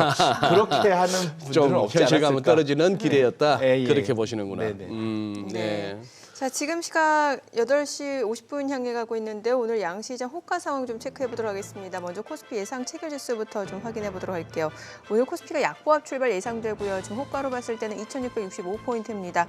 코스닥 강보합 출발 예상되고 있고요. 예상 체결 지수는 882포인트입니다. 지난 주말에 뉴욕 증시 나스닥이 1% 가까이 떨어진 것과 비교해 봤을 때 오늘 국내 증시는 상대적으로 좀 선방이 예상되는 시장 흐름 보여줄 것으로 예상되고요. 시가총액 상위 종목 예상 체결가 보겠습니다. 삼성전자가 지금 보합이 예상되고요. 지금 호가에서는 72,300원. SK하이닉스가 지금 1% 약세가 예상됩니다. 예상 체결가 159,500원이고 LG 에너지솔루션이 1% 상승할 걸로 보입니다. 예상 체결가 403,000원이고요. 삼성바이오로직스, 현대차는 지금 강보합 출발 예상됩니다. 각각 호가가 829,000원, 244,000원으로 집계가 되고 있고요. 지금 기아가 지금 호가에서는 강보합 출발 예상됩니다. 예상 체결가 125,200원, 삼성전자 우선주도 강보합권 예상되고요. 그밖에 셀트리온, 포스코홀딩스, LG화학 지금 호가에서는 일단 보합권이 예상이 되고 있는 시장 분위기네요. 코스닥 시가총액 상위 종목 예상 체결가도 보겠습니다. 에코프로, BM, 에코프로, HLB, 알테오제 지금 호가에서 아직까지 큰 움직임 잡히지 않고 있는 상황이고 이 가운데 엔캠이 지금 호가에서 4% 넘게 올라갈 걸로 보입니다. 예상 체결가는 24만 1,000원으로 집계가 되고 있고요. 셀트리온지약 보합 출발 예상이 되고 있습니다. 호가는 10만 7,800원. HPSP, 리노공업 각각 1.7% 그리고 1.9% 하락 예상되고요. 호가 51,300원, 25만 원으로 집계가 됩니다. 레인보우 로보틱스는 0.68% 상승 예상되고요. 예상 체결가는 17만 7,300원, 신성 델타테크 0.3% 상승 예상되고요. 예상 체결가는 10만 1,700원으로 집계가 됩니다.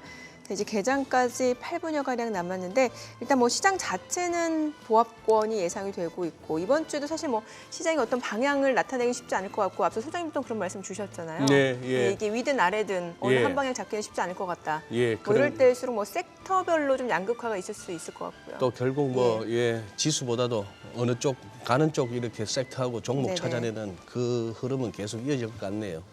근데 참 우리가 빠르긴 빠릅니다. 그리고 매번 이 선불 옵션 만기일 맞으면은 오늘 변동성이 커질 수 있겠는데요 하는데 제 경험상 요즘은 그 다음 날이네요. 늘. 네.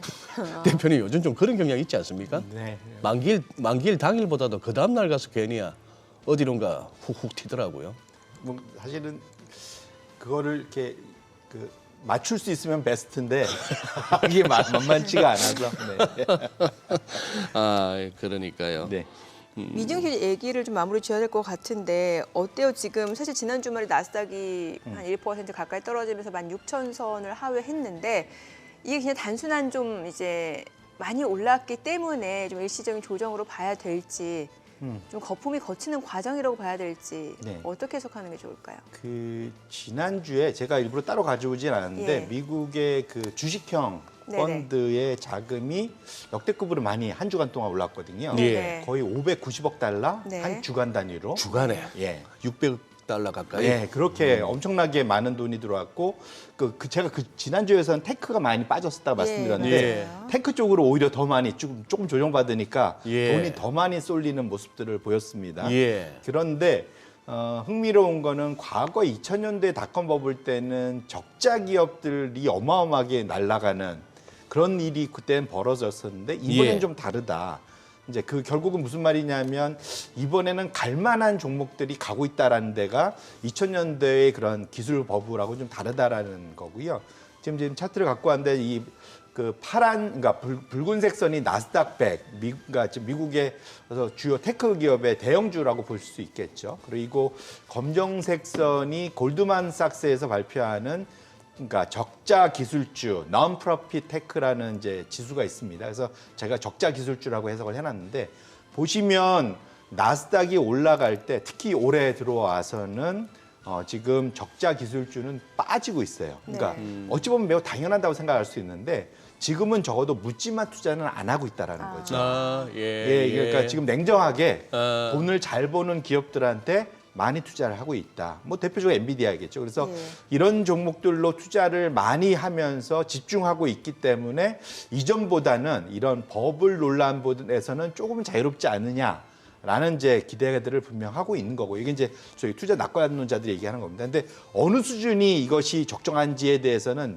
소위 밸류에이션의 눈높이에 따라서 매번 달라집니다. 그래서 중요한 거는 지금은 제가 아까 선거가 있는 해에는 이익으로만 주가 간다고 말씀드렸잖아요. 그래서 결국은 이익이 언제 둔화가 되느냐의 여부가 매우 중요하다. 그래서 2월 달 제가 뭐 안 갖고 왔지만 2월 달 소매 판매는 미국이 조금 예상보다는 좀 둔화됐죠. 네네. 그래서 뒤로 갈수록 좀 기본적으로 미국의 소비가 조금 약화되지 않을까라는 걱정들 분명 있기 때문에 저러한 실적이 지속될지 여부, 실적 장세가 지속될지 여부는 예.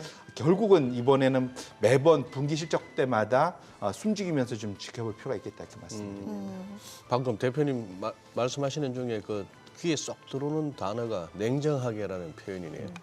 제가 이제 주말 동안에 어떤 시황을 보면서 제일 공감했던 대목이 인플레이션 지표들을 이렇게 보면서 시장이 최근에 연이어서 뭐 원투 스트레이트를 맞았다시피 하는 정도인데 거기다가 뭐 제조업 지수, 엠파이어 스테이트 제조업 지수 같은 경우는 예상보다 못해도 너무 못하더라고요. 그런 식으로 막 지표가 이렇게 나오는 가운데에 이제 시장이 좀 냉정을 찾아간다는 그 대목이 굉장히 공감이 가는 거예요. 그동안은 좀 뭔가 우샤우샤하는 느낌이었는데 좀 앞뒤 안 따지고 시세 나는 쪽으로 막 몰려가고 하는 그런 흐름이었는데 이게 맞아?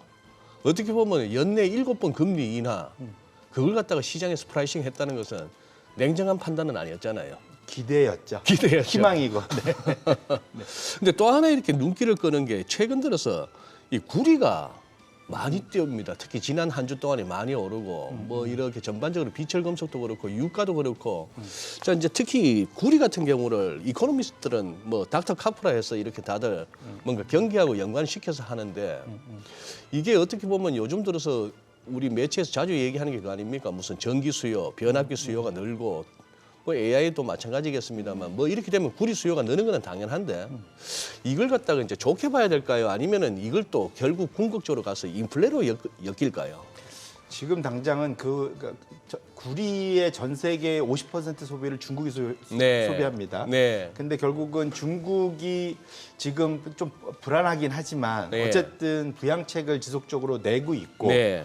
다만 이제 지방 지자체들의 그런 그 의미 없는 뜬금없는 그런 인프라 투자는 좀 막고 뜬금없는. 예. 왜냐면 예, 아무도 예. 안 다니는 도로 건설하고 예. 다리 만들고 뭐 이런 거지 않습니까? 그랬죠. 네. 일본이 그래서 사실은 상당히 고생했던 거잖아요, 과거에. 중국이 그걸 상당히 오랫동안 따라왔다가 최근 들어서는 중국에서는 이제 그게 이제 3선 도시라고 하죠. 상대적으로 못 사는데 그것이 지금 오히려 거꾸로 이것이 유지되면 1선 지역의 인프라 투자로 좀 확대되면 좀 더 의미 있는 투자가 될 거다라는 기대감도 중국에서 나오고 있습니다. 네. 그래서 중국이 앞으로 지금 하반기로 갈수록 4% 이상의 그러한 그 경제 성장률을 유지를 하려면 일정 부분 인프라 투자가 필요하고 그와 관련된 것들에는 상당히 구리도 들어갑니다. 주택 네, 같은데 네. 사실은 구리 많이 들어가거든요. 그래서 그런 것들이 결국은 구리의 그런 재고를 지금 중국이 끌어올리고 있는 상황. 역대 그 계절적 최고점을 좀 뚫고 지금 위로 올라가고 있거든요. 네. 그래서 그런 측면에서는 구리의 가격이 올라가는 거는 결국은 중국 부양책하고 연결이 돼서 해석해 볼 필요가 있겠다 이렇게 말씀드립니다. 네. 그럼 앞으로 이제 미증시는 어떻게 될까요? 이번 주 지나서 뭔가 좀 증시 방향이 좀 예. 그래서 이게 잡힐 것 같은데. 결국은 과거의 경험 제일 쉬운 거는 과거에 어땠는지를 보는 게 예, 제일 예. 좋은 네네. 패턴이라서 재밌는 차트를 저도 하나 찾아갖고 갖고 와봤는데요. MDR이라는 넷 데이비스 리서치라는 데서 만들어 놓은 건데 1971년도 이후에 이제 세 개의 주기를 가지고 저 파란색 선을 만든 겁니다. 1년 동안 어떻게 움직이느냐. 네네. 그러니까 71년도부터니까 총 53회의 흐름이겠죠. 네. 그다음에 4년 대선 주기. 그러니까 4년마다 한 번씩 이르는 대선 때만 어떻게 했느냐. 그거가 평균으로 들어가고요. 마지막으로 10년 계절성. 10년마다 한 번씩 벌어지는 거. 이 세 개를 단순 평균에서 만들어낸 차트인데 저것은 높낮이를 보시기보다는 그 방향성을 보시는 게 중요한데 확실한 거는 지금 재밌는 건 흥미롭게 제가 이게 눈길이 간 거는 연초 이후에 올해 시장이 이 붉은색 점선이 올해 시장이거든요. 그대로 좀 따라가고 있죠. 결국은 지금 이쯤 되면은 과거에 1년, 4년, 10년의 계절성을 놓고 봤을 때는 이게 이제 하향으로 바뀌는 약화되는 시기로 지금 들어가는 건 분명하고 마침 이때 이번 거의 주부터 시작해서 결론을 알 네. 것 같은데 예. 저희가 개장하고 그 결론을 좀 더 자세히 들어보겠습니다. 오늘 국내 증시로 확인해 보도록 하겠습니다. 개장합니다.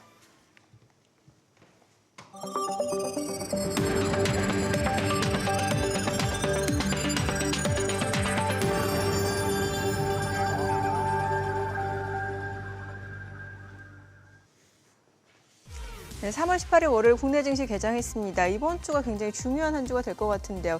일본 BOJ 금융정책 결정회의가 예정이 되어 있고 여기에서 과연 17년 만에 마이너스 금리를 벗어날 것인지 여부가 시장에 관심이 모아지고 있는 상황이고요. 또 이번 주 미 연준 FOMC까지 예정이 되어 있고 점도표도 나오게 됩니다. 여기에서 또 어떤 변화가 있을지가 중요할 것 같고요. 금리 인하 기대감은 점점 낮아지는 것 같습니다. 또 이번 주에 지금 엔비디아 GTC까지 예정이 되어 있기 때문에 여러 가지 이벤트들을 증시가 어떤 식으로 소화해 가면서 시장 방향을 잡아갈지가 중요할 것 같은데요. 오늘 양시장 출발 지수 좀 보도록 하겠습니다. 먼저 코스피입니다. 지금 현재 0.48% 올라갑니다. 2,679포인트입니다. 코스닥도 0.26% 올라갑니다. 882포인트죠. 양시장 상승 출발 보여주고 있고요. 시가총액 상위 종목 시초가 보겠습니다. 삼성전자가 0.5% 올라갑니다. 72,800원. SK하이닉스도 0.68% 상승합니다. 162,300원이고요. LG에너지솔루션도 1.7% 상승 중이죠. 405,500원. 삼성바이오로직스도 1.65% 상승합니다. 839,000원. 현대차도 0.4% 올라갑니다. 245,000원에 거래되고 있고요. 기아도 1% 이상 올라갑니다. 126,300원이고요. 삼성전자 우선주도 0.8% 올라가죠. 셀트리온도 0.2% 상승 181,200원이고요. 포스코홀딩스도 0.57% 올라갑니다. 437,500원에 거래되고 있고요. LG화학도 0.9% 상승하면서 435,000원이죠. 코스닥 시가총액 상위 종목 시초가도 보도록 하겠습니다. 코스닥 지금 에코프로비엠이 1% 이상 상승하면서 259,500원, 지금 하루 만에 다시 한번 반등을 보여주고 있고요. 에코프로도 0.3% 강보합권이네요. 602,000원. HLB가 0.39% 올라갑니다. 102,800원. 알테오제는 0.49% 하락합니다. 203,500원이고요. HPSP가 강보합으로 52,300원에 거래되고 있습니다. 셀트리온 제약이 0.4% 올라가네요. 108,300원이고요. 엔캠이 1.9% 상승하면서 235,500원에 거래되고 있습니다. 리노공업은 0.5% 하락하면서 253,500원이고요. 레인보우 로보틱스가 1.7% 상승합니다. 179,000원. 신성 델타테크가 2.8% 강세로 104,500원에 거래되고 있습니다. 오늘 시장에서 또 견조하게 상승을 보여주는 섹터 종목 좀 보도록 하겠습니다. 오늘 전선 관련주들이 좀 많이 올라갑니다. 일진전기가 지금 8% 강세 15,890원에 거래되고 있고요. 가운전선도 4.5% 상승합니다. 29,750원에 거래되고 있고요. 지금 대원전선도 1% 상승 중이고요. 대한전선도 2.3% 상승하면서 1,340원이고요. 센서뷰가 20% 급등하면서 5,000원에 거래되고 있고요. 그밖에 LS 에코에너지 각각 2%, 3% 강세를 보여줍니다. 오늘 전선 관련주들이 강세 흐름을 이어가고 있고요. 오늘 2차전지 쪽 다 좋네요. 지금 2차전지 쪽에서는 LFP 리튬 인산철 쪽 다 좋습니다. 지금 보게 되면 SK이노베이션도 1% 이상 상승 중이고요. 에코프로비엠도 0.9% 상승 중이고 LNF도 1% 이상 올라가고요. 자이글도 8% 강세입니다. 9,150원. 그리고 탑머티리얼, CIS 각각 2% 이상 강세 보여주고 있고요. 지금 보게 되면 이제 SKC 동박과 관련된 종목이죠. 최근에 꾸준하게 상승하면서 지금 반등세를 이어오고 있고 오늘도 3.8% 오름세 119,100원이고요. 이 가운데 솔브레인 금양은 지금 소폭 상승으로 보여집니다. 자, 2차전지 관련주 내에서는 또 전고체 관련주들 흐름이 좋습니다. 이수 스페셜티 케미칼이 5% 이상 올라갑니다. 지금 36만 3천 원이고요. 덕산 데코피아도 4.7% 강세입니다.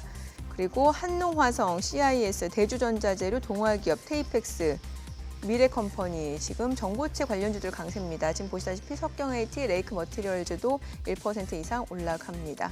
전고체 관련주들이 조금 더 탄력성이 좋은 것으로 보여집니다. 자, 오늘 그리고 음원, 음반 관련주들 흐름도 좋습니다. NHN복스가 3% 강세 5,240원이고요. YG엔터테인먼트도 2.3% 강세입니다. 44,050원, 그리고 YG 플러스도 상승 중이고요. 지니뮤직도 0.7% 올라갑니다. 하이브도 상승 중입니다만 지금 보시다시피 상승 탄력은 그렇게 좀 강하게 나타나진 않고 있고 YG 엔터테인먼트가 상대적으로 지금 2% 이상 상승폭을 좀 확대 나가고 있는 것으로 보여집니다. 자, 지금 시각 9시 4분 지나갑니다. 수급 상황 좀 체크해 보도록 하겠습니다. 오늘 유가증권 시장에서는 지금 개인과 기관이 삽니다. 각각 320억 원, 423억 원 순매수고요. 외국인은 755억 원 매도 우위입니다. 코스닥에서도 개인과 기관이 삽니다. 각각 91억 원, 15억 원 매수 우위, 외국인은 98억 원 매도 우위네요. 오늘 외환시장 개장 상황 보겠습니다. 달러 원 환율입니다. 오늘 50전 상승한 1,331원에 개장이 됐습니다. 자, 일단 환율은 돌고 돌아 또 1,330원이네요. 뭔가 좀 박습고 좀 답답하네요, 네. 그냥. 예.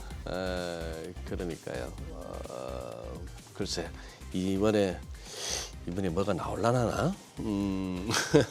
BOJ가 지금 시장 예상대로 가준다면 엔화 예. 강세 요인인데 그렇죠. 아까 송 대표님도 설명해 주셨다시피 그런데 연준이 또 FOMC에서 약간 혹시 매파적으로 또 이렇게 스탠스를 갖다 보여주면 또 달러 강세 요인이니까 이 막 부딪히고 있는 겁니다. 서로 이쪽 저쪽 힘이 그런 상황이라 가지고 어쨌거나 단기 트레이딩 하시는 분들 금요일 날 또 종가 매수로 넘기신 분들은 나쁘지 않네요. 그때 그 많이 떨어졌던 종목들 좀 매수하신 분들은 지금 오늘 그러니까. 아침에 시초가에 좀 많이 올라가니까. 예. 저희 앞서 그래도 그 결론은 좀 내봐야 될 것 같은데 미증시 얘기. 그래서 이제 그 계절성 네. 미국에 이제 그런 대표적인 얘기 있지 않습니까? 5월에 팔고 떠나버려라 뭐 이런 얘기 있지 않습니까? 네네. 이제 그게 어찌 보면 이제 이 차트에도 그대로 나타나는데 보면은 이게 아래로 점점점 내려가면서 5월달 이후로는 좀 변동성이 지속되다가 쭉 그 다음에 10월 이후부터는 쭉 올라가면서 그게 그 올 이런 그 다음에 한 2, 3월까지 유지되는 이제 그런 장세로 보실 수가 있거든요. 그래서 지금부터는 미국장이 어찌 보면 평균적으로는 좀 변동성이 커지는 구간으로 들어가는 것이라고 해석하는 것이 이 도표를 해석하는 가장 이제 그런 보수적인 해석일 것 같습니다. 그래서 지금 어찌 보면 그 변동성이 커지는 그 구간에 들어갈 때 그러한 이제 그 재료가 뭐냐에 따라서 그것이 이제 얼마나 더 증폭되느냐가 중요하겠죠. 그래서 이번 주부터 시작해갖고 실적이나 이런 것들이 결국은 시장 변동성을 더 키우는 장세가 여름까지는 지속될 때니까 그런 것들은 좀 염두에 둘 필요가 있겠다 이렇게 말씀드립니다. 아까 저 파란색 선을 갖다가 뭐 설명을 해주셨습니다만 그런 여러 가지 방법으로 도출해낸 저게 나스닥의 X축이 보니까 1월부터 해서 12월까지야. 네. 월별 예. 전반적인 과거 통계적으로 봤을 때 저런 어떤 흐름을 보인다. 네네 맞습니다. 저것만 봐서는 5월에 팔고 떠나라 해서 5월에 파는 건 좀 약간 바보 같네요. 그러고 나서 바로 튀어버리네. 송 대표님 표현에 의하면 이제 등에 조금 땀나기 시작하는 6월 달에는 오히려 좀 짧게 사보고 그다음에 10월, 11월 이쯤에 가서 또 약간 찬바람이 느껴진다 싶을 때 또 사고 뭐 그러니까 그래야 되겠구만요. 그래서 데이 트레이딩 하는 관점으로 보면은 그 말씀이 맞는 것 같습니다. 그러니까요. 그러면 이래저래 오늘 시장 흐름을 보니까 역시 뭐 옛말에 틀린 거 없습니다. 매도 먼저 맞는 놈이 낫다고. 네. 우리가 금요일 날 그냥 한바탕 홍역을 치르고 나니까 월요일 날 그거 한데 코스닥이 상승폭이 좀 더 커졌어요. 니케이도 오히려 오르고 있네요. 예. 상승 출발하고 그런 상황이라 가지고 지금은 이제 어느 정도 지금 밸류 프로그램에 대한 기대감으로 이렇게 많이 올랐던 거는 살짝 이렇게 좀 힘이 딸리는 양상인데 우리 대표님 보시기에 이제 투자자 관점에서는 조금 기다리더라도 다음 유망한 섹터를 좀 찾아서 그러게요. 좀 들어가야 될 거 아닙니까? 네. 우리나라 증시에서 어느 쪽을 보고 계세요 지금? 그러니까 결국 이것도 다 일단 그 미국 시장이 기본적으로 다 선도를 하기 때문에 네, 거기서부터 네. 힌트를 얻는 힌트를 것이 얻어야죠. 가장 쉬운 방법이고요. 제가 정확히 한 달 전에, 네. 한 달 전에 그때 그 기술주가 그때도 이맘때 흔들렸던. 그래서 만일 그렇다면 오히려 기술주에서 제일 많이 떨어져 있는 덜 오른 업종으로 에너지 업종이 관심이 있다 말씀을 예, 드렸고요. 예. 그런데 그게 실제로 한 달 동안 그래서 어떻게 됐나 제가 어제 업데이트를 해갖고 갖고 온 것이 이제 9번 장표입니다. 장표를 열어봐 주시면 지금 이게 녹색선이라고 그래야 되나요? 이 녹색선이 지금 보시면 1개월 동안 지금 미국의 이제 업종별 수익률인데 에너지 소재 산업재 순으로 그 소위 업종 수익률이 나타났다라는 걸 말씀드리고 싶은 거고요. 결국은 확실히 시장은 돌고 도는데 기술주에 대해서 부담을 느끼는 분들이 에너지 쪽으로 좀 많이 돌아섰다라고 볼 수 있는 그런 장표다 하나 첫 번째 볼 수 있을 것 같고 요 기간 동안 확실히 뭔가 변화가 있었냐면 유가가 많이 올랐어요. 그 사이에. 네네. 그리고 지금 미국의 지금 휘발유가가 지금 아마 조만간 갤런당 3.5달러까지 지금 올라갈 걸로. 그러면 사실은 이게 제일 바닥이 2달러니까 예. 지금 한 6개월 사이에 엄청나게 좀 올라가고 있는 건 분명합니다. 이것이 사실은 헤드라인 CPI를 끌어올리는 데 원동력도 되고 어쨌거나 중요한 거는 그 사이에 못 올랐던 에너지 업종이 관심을 갖는 것에 있어서는 확실히 좀 의미를 좀 부여할 필요가 있겠다 이렇게 말씀을 드립니다. 예. 그러면 우리나라도 마찬가지로 좀 에너지나 이런 쪽이 대안이 될 수 있을까요? 충분히 뭐 가능성이 있을 것 예. 같고요.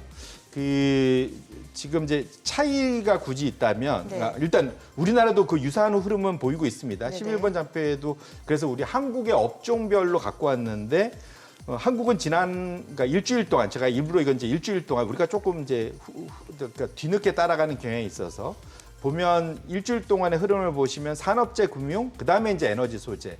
우리나라 순서를 보면 이제 에너지 소재가 서서히 앞으로 좀 나오는 걸 좀 보실 수가 있어요. 그 다음에 그 사이 한 달 동안은 확실히 금융과 산업재가 좋았는데 금융은 잘 아시겠지만 밸류 프로그램의 그렇죠, 최대 수혜가 금융주기 때문에 그럴 거예요. 은행들이고요. 근데 어쨌거나 우리나라 에너지는 특히 소재 말고 에너지 쪽은 미국의 에너지하고 조금 다릅니다. 미국의 에너지는 진짜 원유를 그러니까 소위 탐사까지 해서 하는 기업들이 많은데 우리는 이제 사실 에너지 업종이 이제 정유주 위주거나 아니면은 신재생이 좀 더 많습니다. 그래서 그런 것들에 이제 차별이 좀 있기 때문에 그것들은 좀 구분해서 에너지 업종이라고 해서 그냥 우리나라 에너지 업종고 에너지 ETF는 사면 되지라고 해석을 하면 안 될 것 같고요. 그 안에서 미국의 그 소위 XLE 에너지 업종 ETF에서 많이 올랐던 종목들이 뭔지를 좀 확인을 해보시고 그들과 공통점이 있는 한국 기업들을 찾아서 종목단까지 내려가신다면 좀 더 효과를 보실 수 있지 않을까 이렇게 말씀을 드리고요. 그다음에 두 번째로는 에너지를 그럼 우리가 왜 좋게 보느냐에서 보면 두 가지 이슈가 있는데 하나는 적어도 이제 미국 기준이긴 합니다만 첫 번째로는 에너지 업종이 그 미국의 기술 업종과의 상관관계가 제일 낮습니다. 이게 이제 저 위에 나타난 첫 번째 에너지 업종의 상관관계가 다른 업종과의 비교해서 보시면은 확실히 낮죠. 경기 소비가 제일 높습니다. 왜냐하면 경기 소비 안에는 테슬라 같은 종목들, 빅테크 종목들이 저 안에 좀 들어가 있기 때문에 그렇다 보시면 좋을 것 같고 아마존도 저쪽에 들어가 있죠. 그래서 그렇게 보시면 좋을 것 같고 그 다음에 두 번째로는 에너지가 그러니까 테크와의 상관관계는 제일 낮은데 소위 배당과 주주 환원은 되게 좋다라는 거죠. 그래서 다음 차트를 열어봐 주시면 지금 여기 나와 있네요.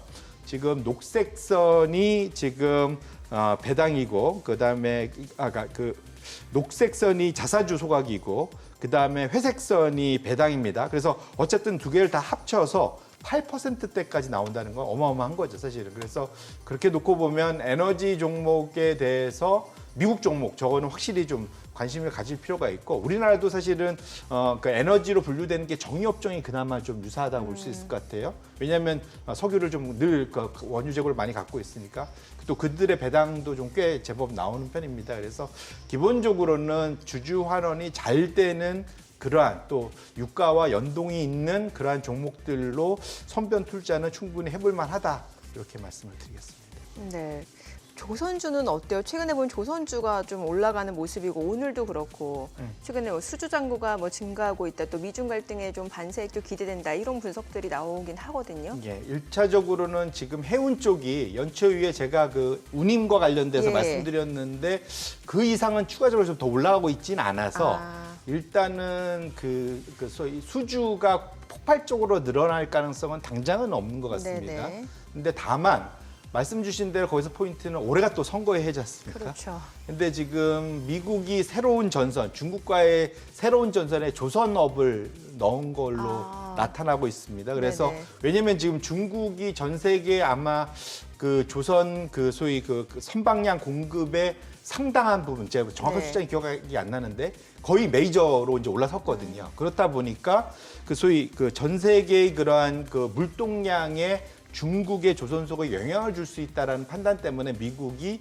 조선 쪽에 그런 소위 그 리쇼링이죠. 그걸 예, 다시 예. 하려는 움직임이 보이다 보니까 상대적으로 거기에 대한 수혜가 있지 않을 거라는 해석이 같이 연결될 수 있는 그런 대목이다 이렇게 보실 수 있을 것 같습니다. 뭐 동해상으로 북한 탄도미사일 여러 발 발사, 한 달 만에 도발 재개, 전혀 뭐 시장에 영향이 우리 지정학적 우리 코리아 디스카운트의 지정학적 리스크는 저 한참 밑으로 가야 될 것 같아요. 사실은 예 그럴 것 같습니다. 걱정은 되지만 실제로 그 일이 벌어졌을 때 서로 소위 회복이 불가능한 피해를 양쪽이 다 입지 않습니까? 사실은 그걸 근데 모르지 않잖아요, 네, 서로들. 네, 그렇기 네. 때문에 그러니까 근데 물론 이제 전쟁은 우발적으로 발생합니다. 그렇긴 하지만 그런 측면에서 놓고 보면 이제까지 잘 그러한 긴장 관계를 어쨌든 안정적으로 유지를 했기 때문에 그렇게 잘 유지하기를 저는 정말로 이거는 제 희망이고 기대합니다. 근데 네. 하다못해 여러 발이 아니고 몇 발을 쏘았는지 몇 발 정도는 알았으면 좋겠는데 그냥 수발 여러 발이라고 나오네요. 네. 네. 저희 오늘 들으신 기업과 관련해서 좀 자세한 내용 원하시는 분들은 지금 하단에 나오고 있는 이 카카오톡 채널에서 크손을 검색하면 보다 자세한 정보 확인해 보실 수 있으니까요. 참고해 보시면 될 것 같습니다. 오늘 내용 잘 들었습니다. 네, 고맙습니다. 고맙습니다.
요즘 시장에서 가장 핫한 재테크 정보 남들은 어떻게 하는지 궁금하셨죠? 손에 잡히는 재테크에서 꽉꽉 채워 알려드립니다. 네, 오늘은 하나증권 강남 파이낸스 WM센터의 이종원 차장님 전화 연결되어 있습니다. 안녕하세요, 차장님. 안녕하세요. 네, 안녕하십니까. 네, 오늘 어떤 재테크 소식 가져오셨습니까? 네, 금융당국이 상장사의 배당 기준일을 변경한 이후 첫 배당 시즌이 시작됩니다. 올해 초 배당을 계획 중인 유가증권 시장 상장사 83곳 중 62곳은 배당 기준일이 지난 금요일부터 다음 달 5일에 몰려 있는데요. 오늘은 배당 주중심의 투자 전략을 어떻게 짜면 좋을지 설명해 드리도록 하겠습니다. 네, 정부의 기업 밸류 프로그램 시행되면서 이제 적극적인 주주 환원을 위한 기업들 움직임이 늘어나고 있는데 개별 종목을 보면 이제 배당 수익률이 5%를 넘는 기업들이 많아졌다면서요. 그렇습니다. 기업 밸류 프로그램 영향으로 배당을 늘리는 기업들이 늘고 있습니다. 유가증권 시장 평균 배당 수익률은 3.15%로 높아졌는데요. 지난 5년 평균이 2.35%였으니까 0.8%가량 늘었습니다. 증권, 보험, 카드 등 금융사도 배당이 높은데 최근 눈에 띄는 회사가 좀 있습니다. 하나투어인데요. 다음 달 2일 주당 5,000원을 배당하겠다고 밝혔는데 그럼 배당 수익률이 7%가 넘어갑니다. 코로나로 여행업계가 큰 타격을 받으면서 지난 3년간 배당을 하지 못했는데요. 작년부터 여행 수요가 급격하게 늘어나면서 이익이 크게 증가하고 있습니다. 이에 따라서 주주 환원을 확실히 하는 모습이고요. 또 델신증권, 코리안리, 동양생명, 한국자산신탁, 삼성카드 등도 배당 수익률이 6% 이상 됩니다. 또 적자인데도 불구하고 배당을 하는 기업들도 있는데요. 바이오노트, 다이올 투자증권, 그리고 이마트 등이 여기에 해당되겠습니다. 네. 저 PBR 주 중에서 최근 이제 외국인 수급이 몰리고 있는 금융주도 이 주주 환원 정책 이번에 대폭 확대한다고 들었습니다. 뭐 자사주 소각에도 성의를 보인다면서요? 네, 자사주 매입 소각도 이 금융사가 역시 적극적인데요. 우리 금융지주는 예금보험공사로부터 연내 935만 주를 매입해서 소각할 계획인데 약 1,380억 규모가 될 것으로 보입니다. 신한금융지주도 작년 5천억 원 규모의 자사주 매입 소각을 했고 또 하나금융지주도 올해 작년보다 2배 늘어난 3천억 원 규모의 자사주 매입 계획을 발표를 했습니다. 또 증권사들도 자사주 소각이 적극적인데요. NH투자증권은 올해 500억 규모, 키움증권이 3년간 700억 규모, 미래에셋증권이 올해 800억 규모의 자사주 소각 계획을 가지고 있습니다. 네, 이번에는 벚꽃 배당뿐만 아니라 더블 배당을 노리고 종목을 매수한 분들도 많다고 하는데 더블 배당 좀 알려주세요. 네, 더블 배당은 이제 작년 결산 배당과 올해 1분기 배당을 모두 받는 것을 말하는데요. 2월 말 주주명부 기준으로 지난해 결산 배당을 받고 또 3월 말 주주명부 기준으로 1월 1분기 배당을 받는 것입니다. 하나, 신한, 우리, KB 등 이 4대 금융지주와 JB금융지주 등이 이런 더블 배당을 기대를 할 수가 있겠습니다. 또 현대차, 포스코홀딩스 등도 이 분기 배당을 하고 있기 때문에 2월 27일에 매수해서 3월 28일까지 보유한 투자자들은 이 더블 배당을 받게 되는 겁니다. 다만 배당은 배당락이 있으니까 기본적으로 주가 상승 가능성이 있는 기업을 선정하시는 것이 더 중요하겠습니다. 네. 자, 차장님 지금 뭐 마지막에 이제 배당락도 언급하셨습니다만, 자, 요 배당 받고 싶다고 아무 때나 매수할 게 아니라 그 좀 배당 대상이 되기 위해서 지켜야 하는 그 주의점, 뭐 시기 이런 것도 한번 설명해 주십시오. 네. 배당 기준일 이틀 전에 매수를 해서 다음 날까지 보유를 해야 하는 점을 기억하셔야 하고요. 또 배당금은 배당소득세가 15.4% 나가는 점 체크해야 됩니다. 이걸 피하려면 이제 증권사의 중개형 ISA 계좌를 활용하면 이자 배당소득세 200만 원까지는 비과세고 또 그 이상 9.9% 분리과세니까 훨씬 유리하게 투자가 가능한 점을 알아두시면 되겠습니다. 네, 오늘 배당주에 대해서 좀 얘기 들어봤습니다. 잘 들었습니다. 고맙습니다. 네, 감사합니다. 서울 강남권 청약시장 최대어인 청담 르엘 입주권을 받을 수 있는 물건이 경매로 나와서 시장에 이목이 쏠리고 있습니다. 이처럼 규제 완화 효과를 볼 수 있는 강남 재건축 매물엔 사람들이 몰리고 있지만 그 밖의 물건에는 아예 관심조차 두지 않는 현상이 나타나고 있다고 하는데요. 네. 경매 시장의 양극화 속에 또 내 집 마련 전략 어떻게 가자면 좋을지 설춘환 교수님 모시고 자세히 알아보겠습니다. 어서 오세요, 교수님. 어서 오세요. 네, 안녕하세요. 네. 첫 질문은 우리 정민 앵커께서 해주세요. 제가 질문 자체를 잘 못 할 것 같아요. 네. 예.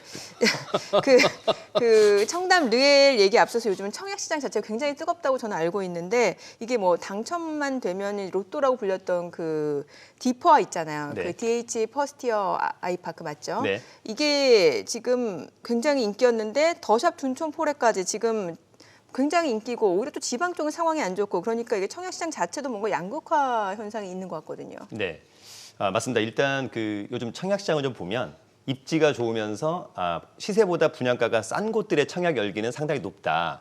반면에 그렇지 않은 곳들은 상당히 낮다. 이렇게 좀 보시면 좋을 것 같은데 여전히 이제 앞으로도 입지가 좋은 곳, 우리가 흔히 입지가 좋다라고 하는 것은 뭐 교통이라든지 네. 학군 또는 인프라 또는 조망 이런 곳들은 여전히 이제 인기가 많을 것 같고 그러한 가운데 현재 주변의 시세보다 싸다라고 한다면 여전히 청약 열기는 앞으로 뜨거울 것 같습니다. 반면에 입지가 그다지 좋지 않으면서 분양가도 주변 시세와 같거나 그다지 싸지 않다라고 한다면 여전히 미분양 가능성도 있다 이렇게 좀 보시면 좋을 것 같은데 앞서 언급한 것처럼 지난번 일반 분양이 있었던 청약 상황을 잠깐 살펴보면 특히 이제 서울 더샵 둔촌 포레 같은 경우에는 일반 공급 물량이 47세대가 나왔었는데 예. 청약 신청이 무려 4,374건이 나왔습니다. 경쟁률이 무려 93대 1. 또 하나 이제 분당 금호 어울림 파크 같은 경우에는 일반 공급 물량이 74세대, 청약 신청은 2,898. 그래서 39대 1의 경쟁률을 기록했습니다. 반면에 이제 울산에 더폴 울산 신정 같은 경우에는 167세대를 공급합니다만 청약 신청이 단 한 건밖에 있지 않았다라고 하는 점. 이런 것들이 이제 여전히 어떤 입지 또는 시세보다 별로 싸지 않다. 이런 부분들이 좀 반영이 된 것 같고요. 아까 이제 앵커님께서 말씀하신 것처럼 지난달 2월 26일 날 개포 주공 1단지를 재건축한 줄여서 우리가 아까 이제 디퍼라고 하는 건데요. 74개 동짜리 무려 6,702세대. 이 정도면 이제 헬리오시티보다는 조금 낮은 겁니다만 엄청난 대단지인데 이게 이제 2023년도에 11월에 입주했습니다. 교통, 학군, 편의시설 최고라고 좀 평가가 됐었는데 이 아파트 중에 미계약분 3건이 이제 무순위 청약, 일명 이제 줍줍이 나왔습니다. 네, 예. 이게 이제 4년 전 분양가입니다. 네. 무려 이제 그 101만 명이 청약을 함으로써 청약 홈이 다운되기까지 했었는데 특히 이제 가장 경쟁률이 높았던 전용 59제곱미터 분양가가 이제 한 12억 9천만 원 했었는데요. 네. 현재 시세가 한 22억이니까 시세 차익 최소한 10억 정도. 네. 또 전용이 132제곱미터는 이제 분양가가 21억 9천만 원이었는데 현재 시세가 45억 원. 그래서 역시 20억 원 정도의 시세 차익. 앞으로도 여전히 입지가 좋고 시세보다 싸다라고 한다면 청약 열기는 여전히 높을 거라고 생각하고요. 여전히 이렇게 좀 싸게 집을 매수하겠다라고 하는 수요층은 두텁다. 이렇게 좀 보시면 좋을 것 같습니다. 네. 지금 강남권에서 또 청약 시장의 최대를 꼽히는 게 청담 레일이라고요. 네. 근데 이게 지금 아직 분양 공고도 나오지도 않았는데 경매 시장에서는 화제라는데 여기 이제 입주권 배정받을 수 있는 물건이 경매 시장이 나왔다고요? 네, 그렇습니다. 네. 일단 청담 느엘 하면 예. 청담동의 청담 3획 아파트 재건축하는 아파트를 이제 우리가 말하는 것이고요. 시공사가 이제 롯데건설인데 그 중에 이제 사실상 한 호수가 이제 경매로 나왔습니다. 현재 건물은 지금 사진에서 이제 보시는 조감도가 나오는데 건물은 모두 철거 중이고 공사 중이라 토지 지분만 현재 경매로 나왔고요. 감정가 36억 원에서 한 번 유찰된 최저 매각 가격이 약 29억 원 정도. 이건 아파트를 낙찰받는 낙찰자는 감정평가회사에서 보면 추가 분담금이 약 6억 9천만 원 정도를 납부하면 네. 온전하게 전용 111제곱미터, 우리가 흔히 얘기하는 공급 면적 45평형의 아파트를 취득하게 됩니다. 현재 이제 이 건 경매는 지난 3월 6일에 경매 매각길이 있었는데요. 채권자가 3월 5일에 이제 법원에다가 어떤 사정에 의해서 매각기일 연기 신청을 해서 지금 현재 매각기일은 중단된 상태입니다. 다음 매각기일은 아직 잡히지 않은 상태인데 차후 다시 매각기일이 잡히는지 여부를 조금 더 지켜봐야 할 것으로 보입니다. 네. 뭐 일단 청담동 주변 시세 자체가 평당 1억 원이다라는 점을 감안해 보면 청담 레일도 못해도 이제 40억 원은 갈 거다라는 생각이 드는데 지금 최저 입찰가가 29억 원, 굉장히 매력적으로 보여지는데 혹시 주의할 점은 없을까요? 네, 일단 이 건 토지 지분 낙찰 시 45평형 아파트를 분양받게 되는데 네. 시세는 준공 후에 아마도 45억 원 이상이 될 것 같습니다. 그래서 약 10억 원 이상의 수익을 볼 수 있을 것 같은데 다만 이제 이 건 토지 지분을 낙찰 받았을 때 가장 중요한 것은 조합원의 지위를 승계해서 조합원 아파트를 분양받는지 여부를 꼭 관할 기관, 즉 강남구청하고 청담 3익 아파트 재건축 조합에 가서 문의를 해야 될 것으로 보이는데 네. 이제 원칙적으로 현재 강남구가 투기과열지구거든요. 예. 투기과열지구 내에서 재건축 구역에서는 조합 설립 인가 후에는 부동산을 양수받더라도, 즉 경매로 낙찰을 받더라도 네. 낙찰자가 조합원 지위를 원칙적으로는 승계받지 못합니다. 아하. 예, 다만 이제 예외 조항이 있습니다. 그게 뭐냐면 금융기관, 즉 은행의 빚을 정리하기 위해서 진행되는 임의 경매인 경우하고 예. 10년 이상 보유하고 5년 이상 거주한 1세대 1주택자의 매매 물건인 경우에는 조합원 지위를 승계할 수 있는데 따라서 이 건 입찰 전에 반드시 강남구청하고 재건축 조합에 가서 조합원 지위 승계 여부를 꼭 확인하는 것이 중요할 것으로 보입니다. 지금 교수님 설명하신 그러한 체크 포인트들을 제대로 뭐 체크를 못했다 손 치더라도 네. 지금 분위기로 봐서는 낙찰받아서 뭐 크게 낭패 볼 것 같지는 않은데요. 그렇지는 않고 그러면 이제 청산 대상이 돼야 되는 거니까 그렇다면 이제 그래요? 얼마를 받을지를 또 잘 모르기 때문에 아, 그래요? 예, 그러니까 이제 이런 것을 낙찰받는 이유는 기본적으로 싸게 낙찰받아서 네. 미래 가치를 보는 것이지 네. 이걸 낙찰받아서 돈 이를테면 인력을 더 받는다 이런 것에 의미를 두는 분은 별로 없을 것으로 보입니다. 따라서 조합원 지위 승계를 다시 한번 꼭 체크해야 된다. 조합원 지위 승계가 중요하죠. 그거는 맞습니다. 꼭 체크해야 되겠네요. 맞습니다. 네. 예, 이게 아무래도 이제 분양 공고도 나오지 않았기 때문에 네. 더 이런 부분을 좀 체크를 해봐야 되는 것 같네요. 저 바닥이 또 살벌하기도 한. 네. 제가 질문을 할까요? 네. 네, 그럼 강남 쪽을 좀 볼게요. 네. 지금 보니까 아파트 낙찰률도 그렇고 낙찰가율 모두 상승했는데 특히 이제 강남 상구 재건축 관련해서 아직도 좀 기대감이 있다 이런 평가들 많이 나오고 있는데 어떻게 보시나요? 네, 일단 서울 강남 3구 중에서는 최근에 이제 강남구하고 송파구의 경매 시장이 일단 가장 뜨겁습니다. 네. 통계를 한번 보니까요. 올해 2월 1일부터 3월 12일까지 서울 강남구의 아파트의 낙찰가율이 무려 94.14%까지 올라왔습니다. 서울의 다른 곳의 평균 낙찰가율이 87%에 비하면 약 7% 높다. 상당히 높은 편이고요. 낙찰률은 41.67%, 그리고 경쟁률은 6대1 정도를 기록했는데 약 1년 전에는 낙찰가율이 한 85.32%, 경쟁률은 3대1. 따라서 1년 전보다는 지금 현재 경매 시장이 상당히 좋아졌다. 이렇게 좀 보시면 좋을 것 같고 더불어서 최근에 이제 원자재 가격 급등하고 인건비 급등으로 아파트 공사 원가가 올라가는 상황에서는 사실상 재건축에 대한 기대감이 급격히 하락하고 있는데 그럼에도 불구하고 강남만은 좀 그렇지 않은 것 같습니다. 예. 그래요? 그래서 일단 우리가 이제 재건축 아파트를 갖다가 청약으로 당첨되기는 어렵기 때문에 많은 분들이 이제 재건축에 대한 기대감이 있으면 네. 구축의 아파트를 좀 사거나 낙찰받아서 추후에 이제 조합원의 지위를 좀 갖는 것이 상당히 중요하다고 보는 건데 사실 강남 상구만 현재 어떤 고금리, 경기 우려에도 불구하고 거의 영향을 받고 있지 않다. 네. 대한민국 어찌 보면 부동산 시장을 약간 왜곡하는 느낌이 들 정도로 네, 네. 예, 강남 부동산 시장은 나홀로 좀 좋다 이런 생각이 들고요. 사실 강남구를 제외한 나머지 지역, 제가 이제 얼마 전에 다녀온 이를테면 노원이나 강북 같은 예. 지역들은 더 이상 재건축에 대한 기대감이 전혀 없습니다. 그래요? 왜냐하면 오히려 지금 아파트 값보다 분담금이 더 높다. 네, 예, 원자재 가격 등이 급등하는 바람에 네. 그래서 앞으로 웬만한 지역은 재건축에 대한 기대감은 좀 쉽지 않을 것으로 보입니다. 그러면 실제 경매가 이루어지는 법원 분위기는 어떤지 한번 또 궁금한데요. 이제 뭐 상품성이 높은 물건인데도 불구하고 뭐 무리하게 가격 높게 써서 뭐 이렇게 입찰하는 분들은 줄었다고 하던데 사실 그렇습니까? 네, 많이 줄었고요. 네. 다만 이제 최근에 그 여전히 시세 대비 최저가가 아주 싼 아파트들의 입찰 경쟁률이 여전히 높았습니다. 네. 지난 3월 12일 서울 서대문구 남가자동에 DMC 파큐브 자이 전용 84제곱미터의 경매가 있었는데 이 아파트 같은 경우는 이제 감정가가 13억 8천만 원 정도, 두 번 유찰된 후에 최저가가 8억 8천만 원. 일단 시세 대비 한 4억 정도 싼 물건이었는데 입찰 경쟁률이 무려 51대 1. 낙찰가는 10억 6,800만 원 가량의 낙찰을 받았습니다. 저희 수강생분도 10억 100만 원을 썼는데 폐찰됐습니다.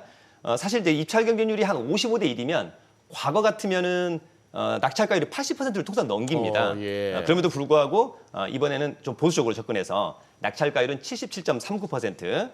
또 이 아파트가 이제 얼마 전에 실거래가가 있었는데 12억 4,700만 원의 실거래가가 되었기 때문에 이번 낙찰가는 약 한 1억 8천만 원 정도 싸게 낙찰을 받았다. 이렇게 좀 보시면 좋을 것 같고 반면에 최근에 서울에서 낙찰된 근린주택, 단독주택 이런 것들이 많이 네네네. 있었습니다. 한 5건 정도가 있었는데 모두 입찰 경쟁률이 1대1밖에 되지 않습니다. 이를테면 뭐 동작구 사당, 뭐 강북구 수유 등등등 많은 분들이 아파트 같은 경우에는 언제나 싸게만 낙찰을 받는다면 본인도 좋지만 일단 신속한 환금성이 보장된다는 강점으로 경쟁률이 상당히 높습니다. 반면에 이제 앞서 얘기한 것처럼 근린주택이나 단독주택 같은 경우에는 환금성이 쉽지 않다라고 하는 점. 또한 나중에 이걸 낙찰받고 내가 컨셉을 어떻게 잡아야 될지 어렵다. 그래서 이제 경쟁률이 상당히 네. 낮게 나오는 것 같습니다. 최근에 또 보니까 9억 원 이하 중저가 아파트에 대한 관심도 굉장히 높아졌다는 보도가 나왔는데 이게 신생아 특례 대출 역량 때문이라면서요. 네, 일단 영향이 있을 것으로 보입니다.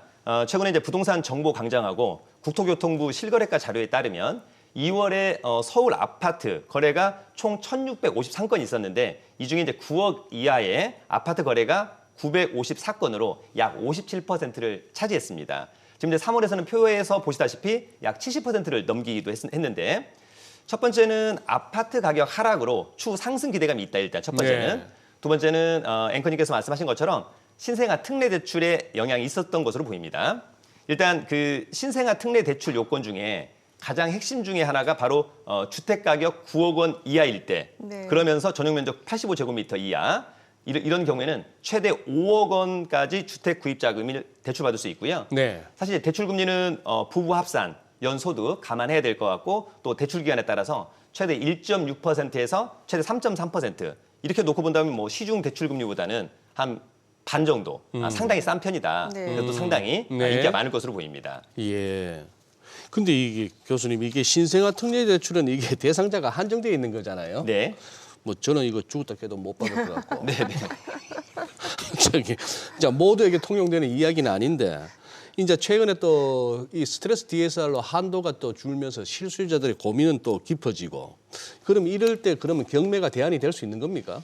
네, 일단 경매가 감정가 대비, 네. 즉 시세 대비 저렴하게 낙찰을 받을 수 있는 것은 일단 또 가장 큰 매력 중에 하나인데요. 또 하나 중요한 것은 우리가 이제 경매로 낙찰을 받았어도 실제로 이제 대출 기준이 되는 것은 오히려 낙찰가보다는 KB 시세를 기준으로 하는 경우도 있다. 따라서 낙찰가 기준으로는 오히려 높은 금액이 대출이 될 수 있다라고 하는 점을 좀 이해하시면 좋을 것 같고요.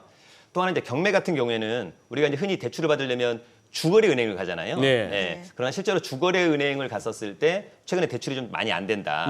또 경매 같은 경우에는 대출의 한도가 또 많이 나오지 않는 경우가 있어서 오히려 이제 그 경매로 낙찰을 받을 때는 입찰 법정에 가면 실제로 대출 모집인들이 상당히 많이 있습니다. 네. 그래서 이런 분들이 오히려 경매 상품에 대한 대출 한도하고 대출 이자가 좋은 대출 상품을 많이 알선하고 있습니다.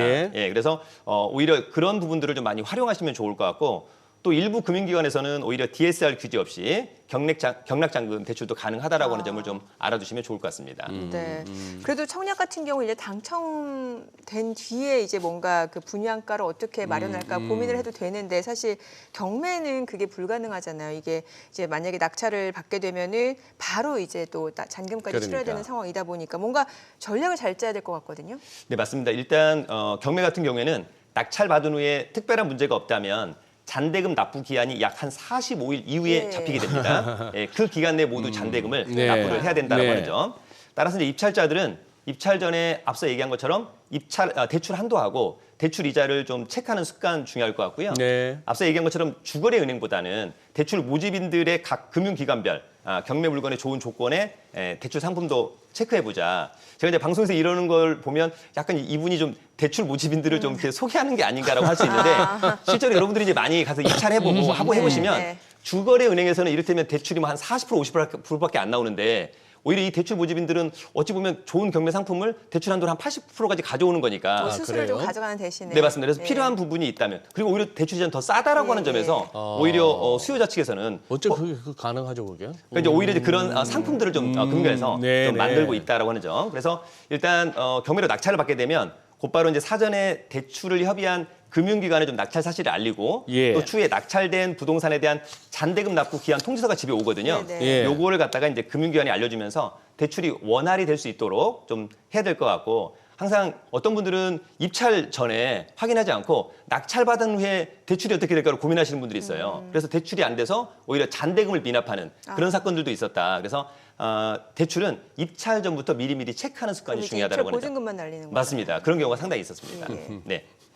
뭐 업종 체크 뭐 끝났으면 이제 뭐 사요로 가야 되는데. 네. 인장 다녀오셨으니까. 그러니까 어디 우리 다녀오셨어요? 어디 남양주하고 목동 쪽 다녀오셨다고요? 네, 맞습니다. 그럼 먼저 이제 목동. 네네. 예. 일단 목동 하면 서울에서 물론 이제 강남도 좋습니다만 또 목동의 뭐 학군이나 인프라 상당히 네. 좋기 때문에 네. 인기가 상당히 많은 편인데 제가 이제 이번에 다녀온 아파트는 일단 목동 신시가지 아파트 7단지를 다녀왔습니다. 이게 이제 27평형 아파트고요. 감정가는 17억 9천만 원. 한 번 유찰된 최저가는 14억 3,200만 원. 대지권이 약 19평, 전용이 약 20평. 이 아파트는 이제 기본적으로 일단 재건축 기대감이 네. 상당히 높았습니다. 네. 일단 입지가 가장 좋은 아파트였고 목동역에서 뭐 도보로 1분 거리니까요. 저게 언제 지어진 아파트길래 재건축이 거의 이제 30년 됐죠. 30년 네, 돼가요? 맞습니다. 네. 예. 그다음에 이제 근처 오목교역, 현대백화점을 이제 걸어서 갈 수 있다. 학군과 교육 여건이 또 상당히 좋다라고 하는 점이 예. 있었고 현재 가보니까 중개업소에는 네. 호가가 18억 원을 넘기고 있었습니다. 근데 그러면서도 매물은 거의 없다. 네. 따라서 이번 최저가는 상당히 매력적이다라고 하는 점이 있고요. 요거 이제 권리 분석을 보면 나중에 선순위 임차인이 있어서 약간 불편하다 이럴 수 있는데 네. 선순위 임차인이 배당 요구를 했기 때문에 배당을 다 받을 수 있을 것으로 보여서 명도에 대한 부담도 전혀 없다라고 하는 점. 다만 이제 우리 일반 시청자분들은 목동하면은 재건축 기대감이 상당히 높을 것으로 보이는데 막상 중개사무소를 가보니까 이 조합원들끼리는 아직까지는 재건축에 대한 기대감은 좀 높지 않은 예, 그런 예. 부분들도 느낄 수 있었습니다. 저기 대중교통은 그렇다 치고 네. 자가로 다니기는 괜찮습니까, 동네가? 일단 목동역이니까 것이니까요. 네, 뭐 이를테면 강남이나 뭐 여의도 같은 경우에는 차만 안 막힌다면 한 10분, 15분이면 올 수 있을 것 같은데요. 네, 그렇게 될 것 같습니다. 네, 네. 두 번째는 남양주. 네, 남양주. 남양주시 별내동의 남양주 별내 더샵 아파트입니다. 요거 이제 43평형의 아파트고요. 전용 면적은 35.24평. 감정평가액이 9억 800만 원인데 한 번 유찰된 최저가는 6억 3,560만 원. 최근 실거래가가 6억 9천만 원인데 작년 하반기에는 거의 8억 원대까지도 거래가 됐던 네, 아파트입니다. 네. 지금 이제 호가는 7억 원을 넘기고 있고요. 어허. 따라서 이번 최저가는 상당히 매력적이다. 이 아파트는 2012년산 13층 중에 11층인데 제가 이제 이번에 남양주시를 다녀온 이유는 기본적으로 올해 하반기에 예. 8호선이 개통이 됩니다. 그래서 별내역에 개통이 되는데 예. 이 아파트는 이제 별내역에서 도보로 15분 거리. 그다음에 올해 모두 그 착공을 하는 GTX B 노선 바로 별내기도 생깁니다. 그래서 예. 앞으로의 교통의 핵심 지역 많이 관심을 가져야 될 것으로 보입니다. 네, 오늘 내용 잘 들었습니다. 고맙습니다. 네, 감사합니다. 감사합니다. 네, 지금 보니까 오늘 코스닥이 지금 1% 넘게 올라갔는데 특히 제약바이오 섹터 흐름이 굉장히 좋네요. 아, 그러네요. 네. 외국인들이 오히려 코스닥을 지수 견인하고 매수세를 강화하는 그런 양상입니다. 외국인 수급에 많이 좌우되는 지수네요. 네. 자, 저희 방송 중에 전해드린 내용과 관련해서 모든 투자 판단의 책임은 투자자분들께 있다는 점 알려드립니다. 네, 세상의 모든 돈 되는 정보 100분 머니쇼. 오늘은 여기서 인사드리겠습니다. 저희는 내일 오전 8시에 찾아뵙겠습니다. 고맙습니다.